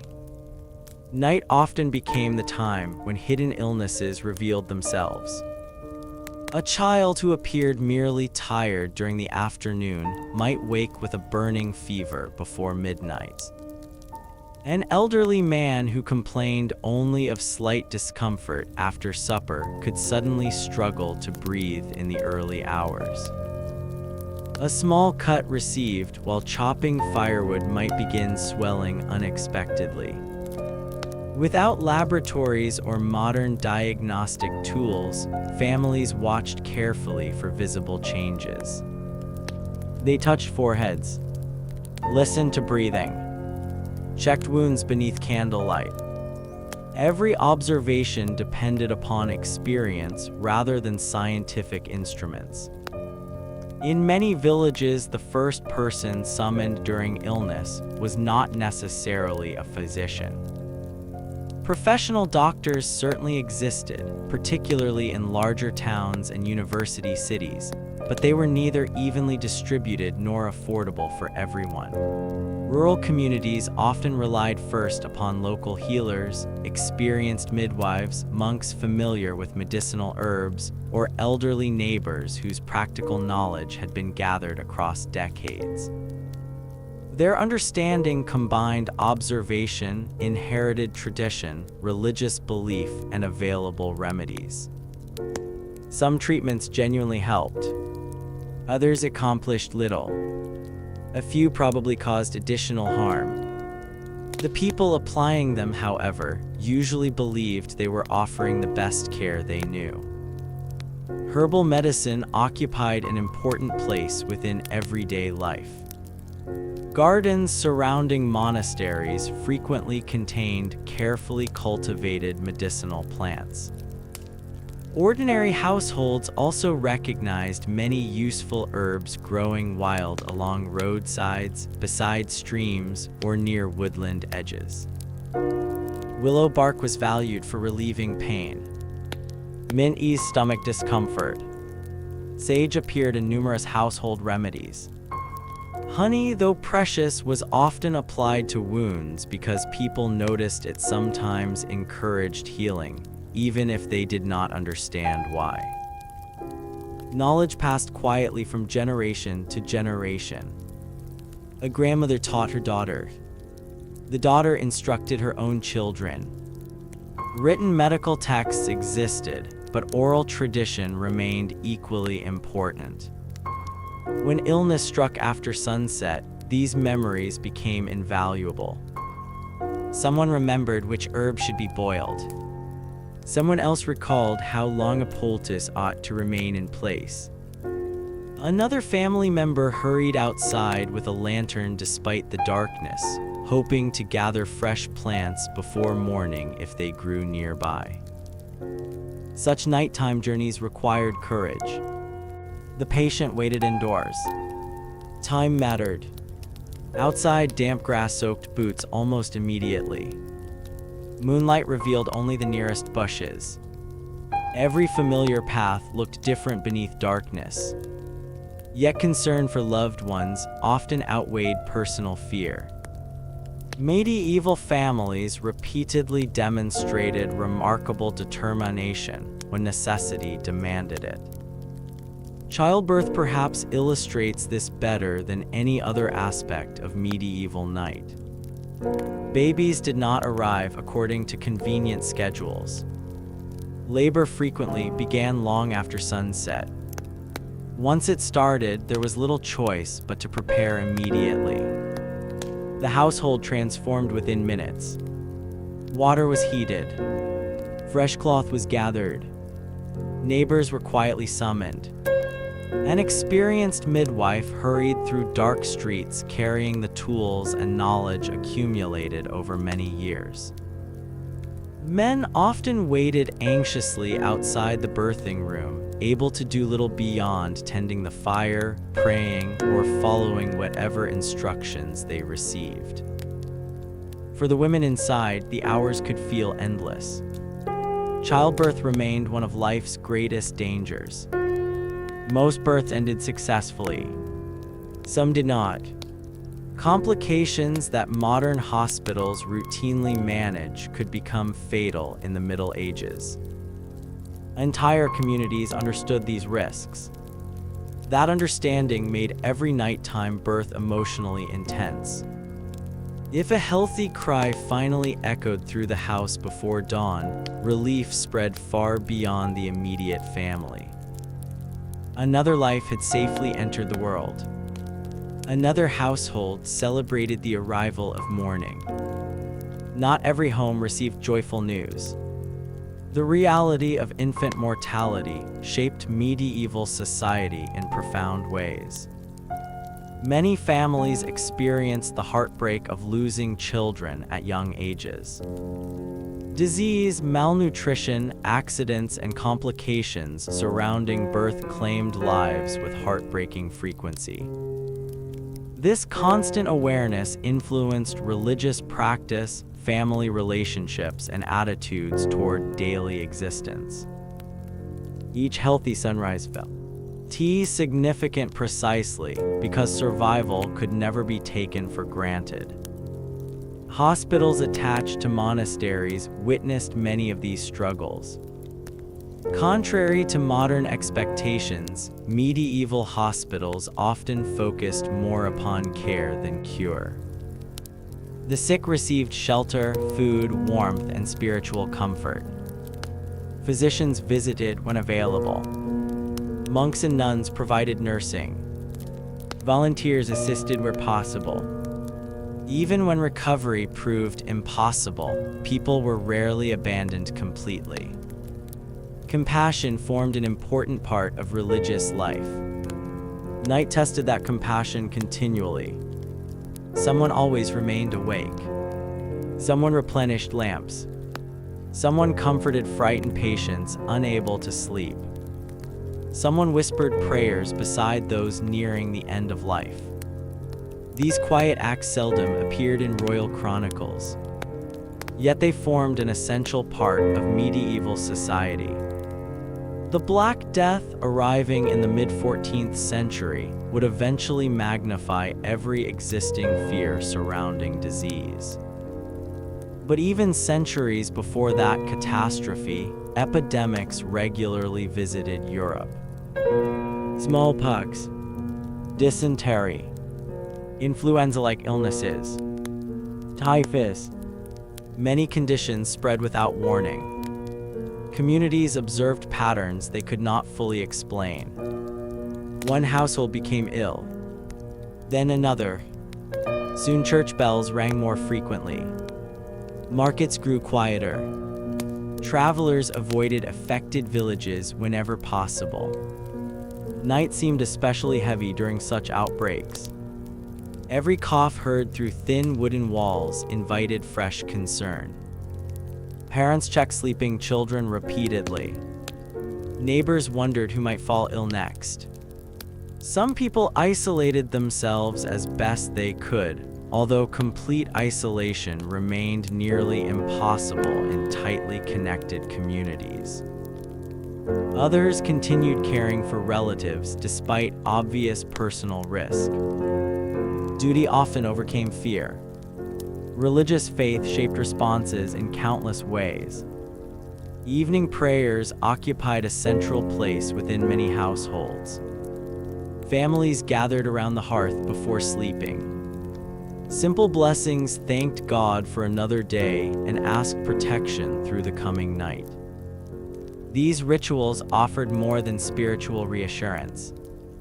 They also created moments of calm. After long hours of physical labor, uncertain weather, and constant responsibility, the family paused together before darkness fully claimed the world outside. Children learned familiar prayers almost as naturally as they learned to speak. The words remained with them throughout life. Many travelers quietly recited the same prayers while sleeping beneath wagons or inside roadside shelters far from home. Faith provided continuity when circumstances constantly changed. Churches themselves looked entirely different after sunset. During the day, they bustled with worshipers, merchants conducting business nearby, craftsmen repairing stonework, and priests meeting parishioners. At night, they became places of deep silence. Candles flickered before altars. Their small flames reflected softly against polished metal and painted icons. Massive stone pillars disappeared into darkness above. Every whispered footstep echoed across the floor. The architecture itself encouraged quiet reflection. Some churches remained open long enough for late travelers seeking a brief moment of prayer before continuing their journey. Others closed their heavy doors until morning. Outside, graveyards surrounded many parish churches. Modern visitors sometimes imagine medieval people constantly terrified of cemeteries. Reality appears more balanced. Burial grounds formed familiar parts of community life. Families visited graves. Funeral processions regularly crossed churchyards. Children played nearby during daylight in some regions.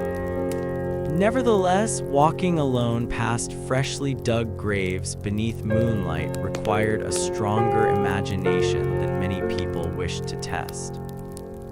The silence seemed different there, not because something supernatural necessarily waited among the stones, but because the place reminded every passerby of life's uncertainty. Death was neither hidden nor distant. It belonged to the community just as birth, marriage, harvest, and worship did. Perhaps that constant awareness explains something remarkable about medieval nights. Despite hardship, despite illness, despite danger, people continued living ordinary lives. They laughed, married, raised children, shared meals, celebrated festivals, repaired homes, planted crops, made music, told stories. Darkness never conquered them completely.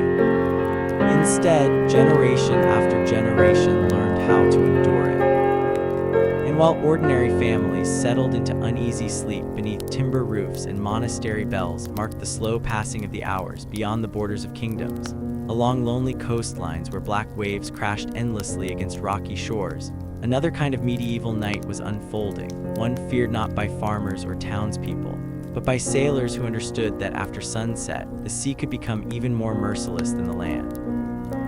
For medieval sailors, darkness possessed an entirely different character. A farmer feared losing sight of the road. A traveler worried about becoming lost in the forest. A watchman listened for footsteps echoing through narrow streets. But a sailor looked across an endless horizon where there was no road to follow, no familiar landmark to recognize, and no shelter to reach before nightfall. Once the coastline disappeared behind the ship, every direction seemed identical. Water stretched to the horizon. Sky stretched above it. Between them floated a wooden vessel carrying perhaps 20, 50, or several hundred people whose lives depended upon wind, weather, and experience. During daylight, navigation itself demanded skill. At night it demanded patience. Long before compasses became common throughout Europe, experienced mariners relied heavily upon the stars, the moon, coastal landmarks, prevailing winds, and generations of practical knowledge. Even after the magnetic compass gradually became more widely used during the later Middle Ages, it did not eliminate uncertainty. Clouds could hide the stars. Fog erased the shoreline. Storms changed the wind. A compass pointed in one direction. It did not reveal hidden reefs, underwater rocks, or violent currents waiting just beneath the surface. The sea offered very few second chances. A horse stumbling on a muddy road might recover. A wagon wheel breaking could often be repaired. A ship striking submerged rocks after midnight might disappear beneath the waves before sunrise. That possibility remained constantly in the minds of medieval captains. Unlike modern ships equipped with radar, satellite navigation, radios, weather forecasts, and powerful engines, medieval vessels depended almost entirely upon nature. If the wind failed, the ship waited. If the wind strengthened unexpectedly, the crew hurried to shorten sails before masts snapped beneath the strain. Every change demanded immediate action. Night merely made those actions more difficult. Imagine standing upon the deck shortly after midnight somewhere in the North Sea during autumn. The wind whistles through ropes stretched high above. The ship rises and falls rhythmically upon dark waves. Water crashes against the hull below your feet. The nearest coastline lies beyond the horizon. Above, clouds drift across the moon, allowing brief moments of pale light before everything disappears once more into darkness. The world seems reduced to three sounds: the sea, the wind, the ship itself. Wooden vessels constantly spoke to their crews. Timbers creaked. Ropes tightened and relaxed. Masts groaned beneath shifting sails. Experienced sailors gradually learned which sounds belonged to ordinary sailing and which suggested danger. A new creak where none had existed before might indicate a weakening beam. A repeated knocking below deck could mean cargo had shifted. Water entering the hull possessed a distinctive sound no sailor wished to hear. Pumps therefore became essential equipment. Even well-built ships leaked. Keeping the vessel afloat required continuous effort. Someone always inspected the bilge. Someone always remained awake. The sea never slept. Life aboard ship followed its own rhythm, divided into watches. Rather than expecting every sailor to remain awake throughout the night, crews rotated responsibilities. While some rested, others steered, adjusted sails, observed changing weather, or watched for hazards ahead. Changing watches occurred quietly. Fatigue remained unavoidable. A storm cared little whether the crew had slept well. Merchant ships faced additional concerns. Cargo represented months or even years of investment.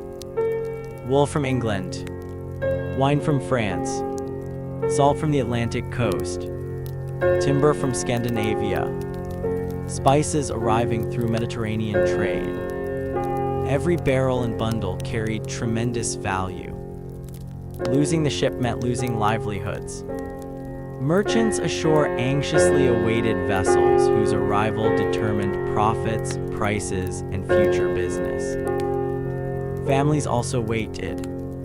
Many sailors spent weeks or months away from home. Every departure carried uncertainty. Ports celebrated successful arrivals because not every ship returned. Storms remained the greatest natural threat. Modern meteorologists track weather systems across continents using satellites and advanced computer models. medieval sailors relied upon observation. Cloud formations, changes in wind, bird behavior, the color of the horizon. Experience taught remarkable lessons, yet even the finest captain could not always predict what lay beyond tomorrow's sunrise. A peaceful evening occasionally transformed into violent chaos within an hour. Wind strengthened rapidly. Rain lashed the deck. Visibility disappeared. Waves struck from unexpected directions. Commands had to be shouted above the roaring sea. Men climbed rigging made slippery by rain while the ship pitched beneath them. One missed handhold could send a sailor crashing onto the deck or into the water. Falling overboard during darkness almost always proved fatal. There were no powerful searchlights, no emergency beacons, no rescue helicopters. Within seconds, the individual vanished into black water. The ship itself struggled simply to survive. Turning back immediately often endangered everyone aboard. Such losses deeply affected surviving crews. Every sailor understood how quickly fortune changed. The Mediterranean presented different challenges. Compared with the Atlantic, its waters were often calmer, yet they remained capable of producing sudden storms, especially during seasonal changes. Its crowded trade routes connected Christian kingdoms, Islamic states, and the Byzantine Empire. Merchant ships from many cultures crossed the same waters carrying silk, grain, olive oil, ceramics, glassware, precious metals, and countless other goods. Ports buzzed with unfamiliar languages. Night at sea, however, sounded remarkably similar regardless of nationality. Waves struck every hull alike. Fear also spoke a universal language. Piracy added another layer of concern.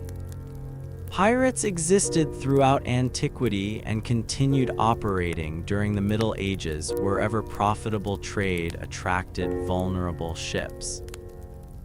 Contrary to popular fiction, pirates did not always fly dramatic black flags or bury treasure on deserted islands.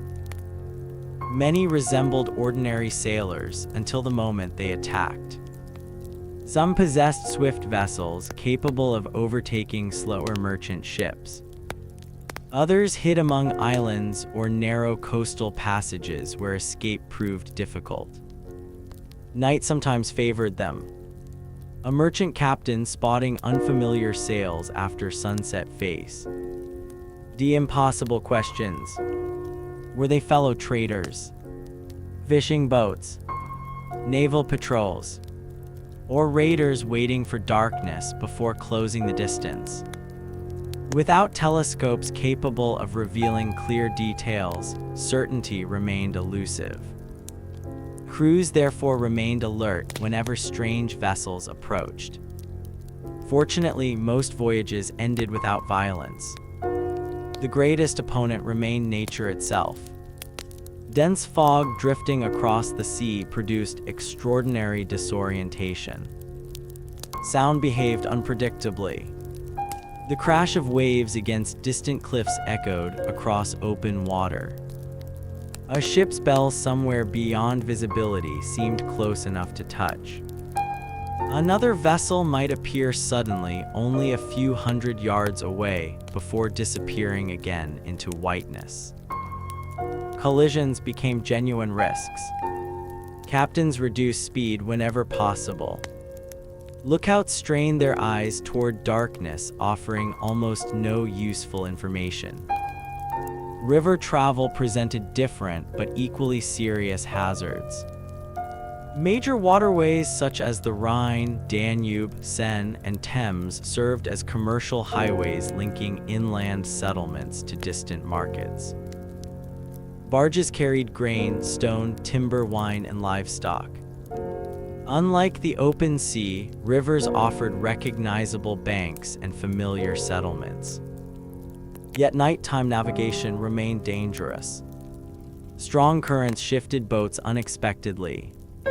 Hidden sandbanks trapped heavily loaded vessels. Low bridges demanded careful maneuvering.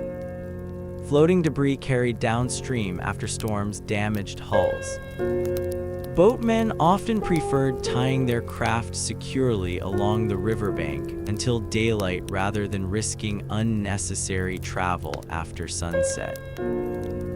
Coastal communities developed remarkable traditions around maritime life.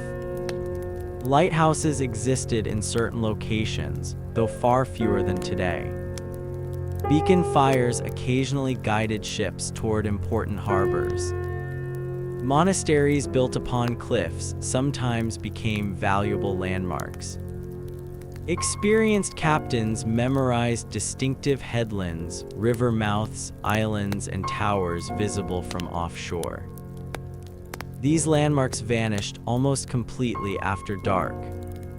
Entering an unfamiliar harbor at midnight therefore ranked among the most difficult tasks a captain faced.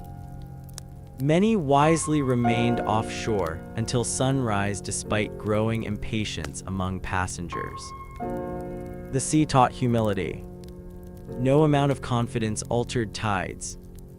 No noble title controlled the wind. No merchant's wealth persuaded storms to change direction.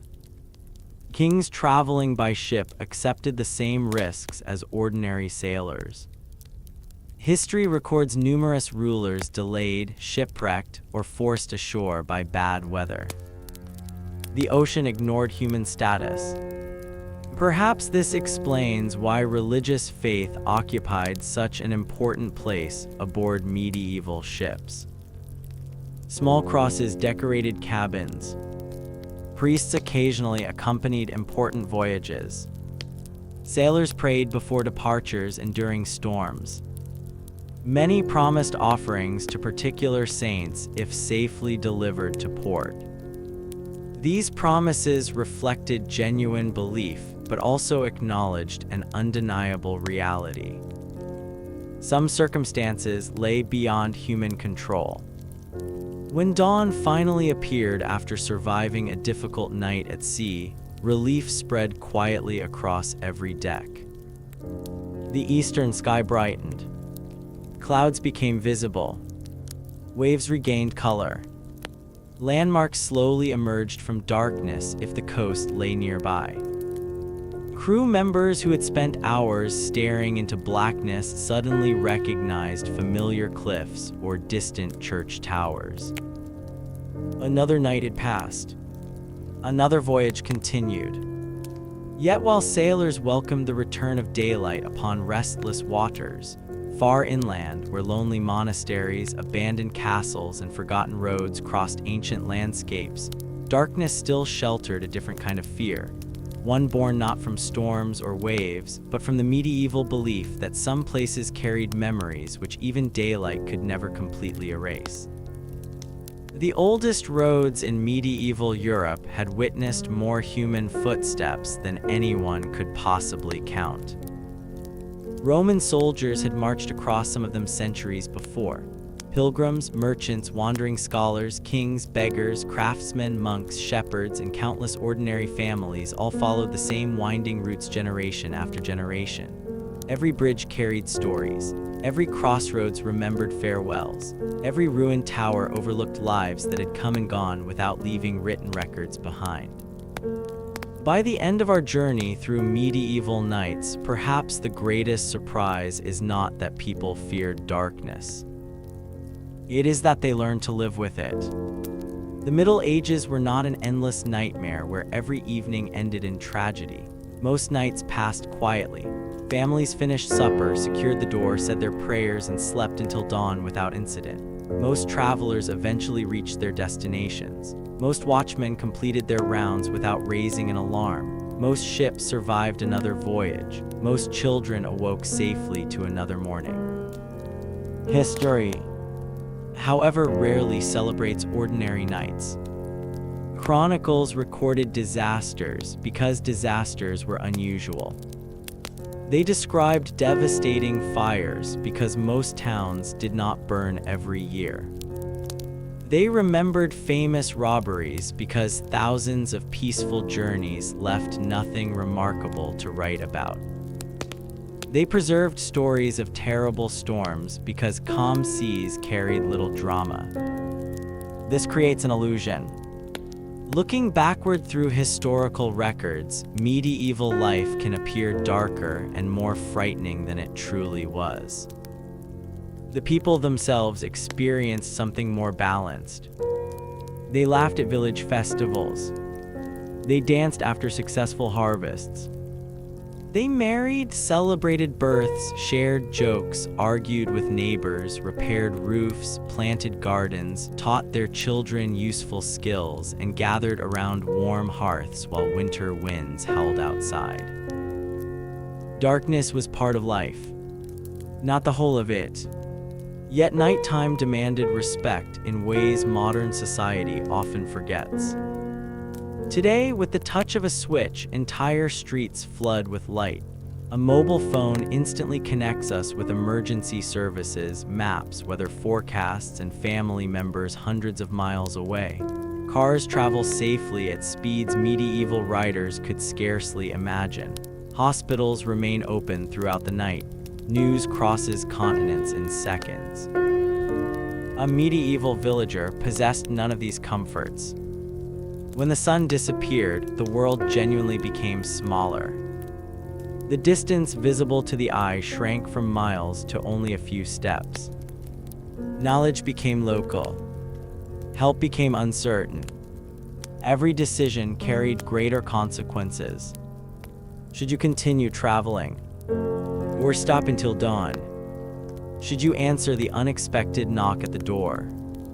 Or keep the family safely inside? Should you spend another valuable candle? Or preserve it for tomorrow? These were ordinary questions, repeated every evening, generation after generation.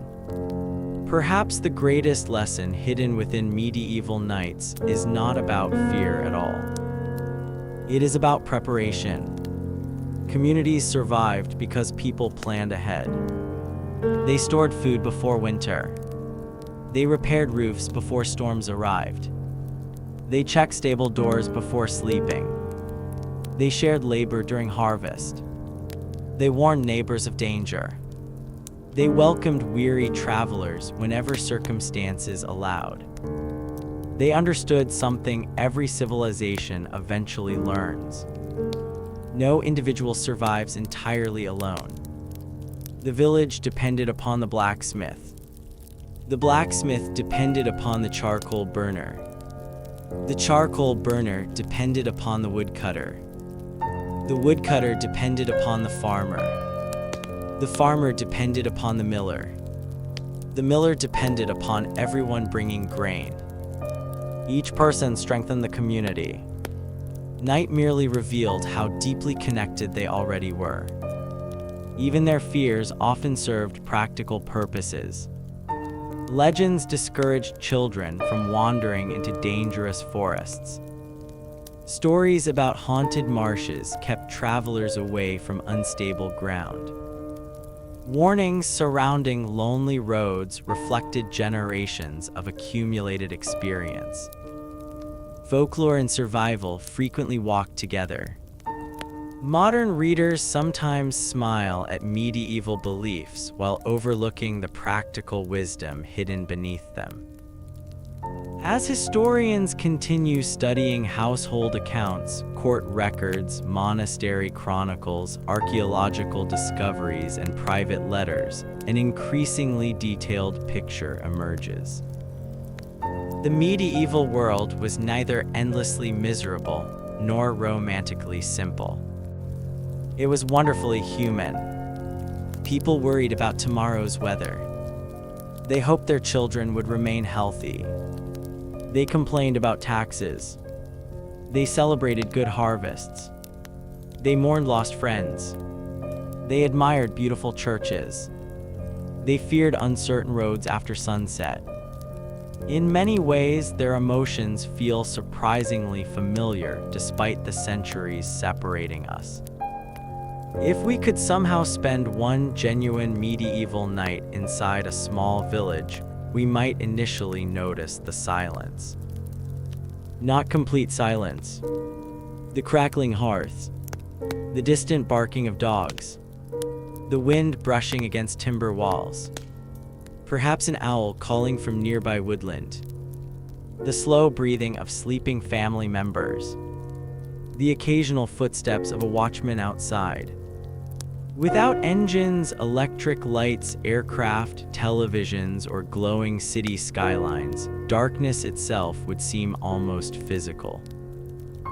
The stars would appear brighter than many modern people have ever seen. The Milky Way would stretch overhead like a pale river across the heavens. Moonlight would illuminate fields with surprising beauty. For a brief moment, we might understand why medieval poets so often wrote about the sky. Then another sound would interrupt. A horse somewhere beyond the village.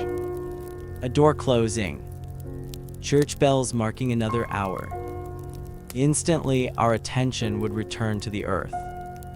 Because medieval nights constantly reminded people of two truths. Nature remained powerful, and morning was never guaranteed. That awareness shaped an entire civilization. It encouraged caution without preventing courage. It inspired faith without eliminating practical effort. It produced communities that accepted uncertainty not because they enjoyed it, but because they had no alternative.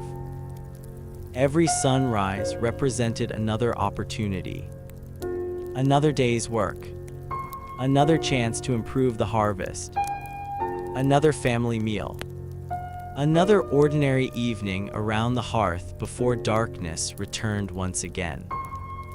Perhaps that is why dawn carried such quiet significance throughout the medieval world. It was not simply the beginning of another day. It was proof that the long night had been endured. Thousands of years later, electric lights have transformed our relationship with darkness, but they have not erased the experiences of those who came before us. The worn stones of ancient castles, the narrow lanes of medieval towns, forgotten monastery ruins, and old forest roads still whisper the memory of a time when sunset truly changed the world. Their nights were longer than ours. Their dangers were closer. Their uncertainties were greater. Yet they greeted each new morning with remarkable resilience.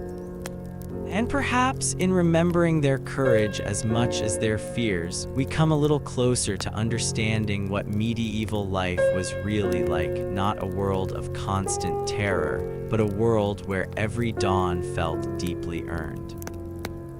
If you want to continue the journey, the next video is waiting.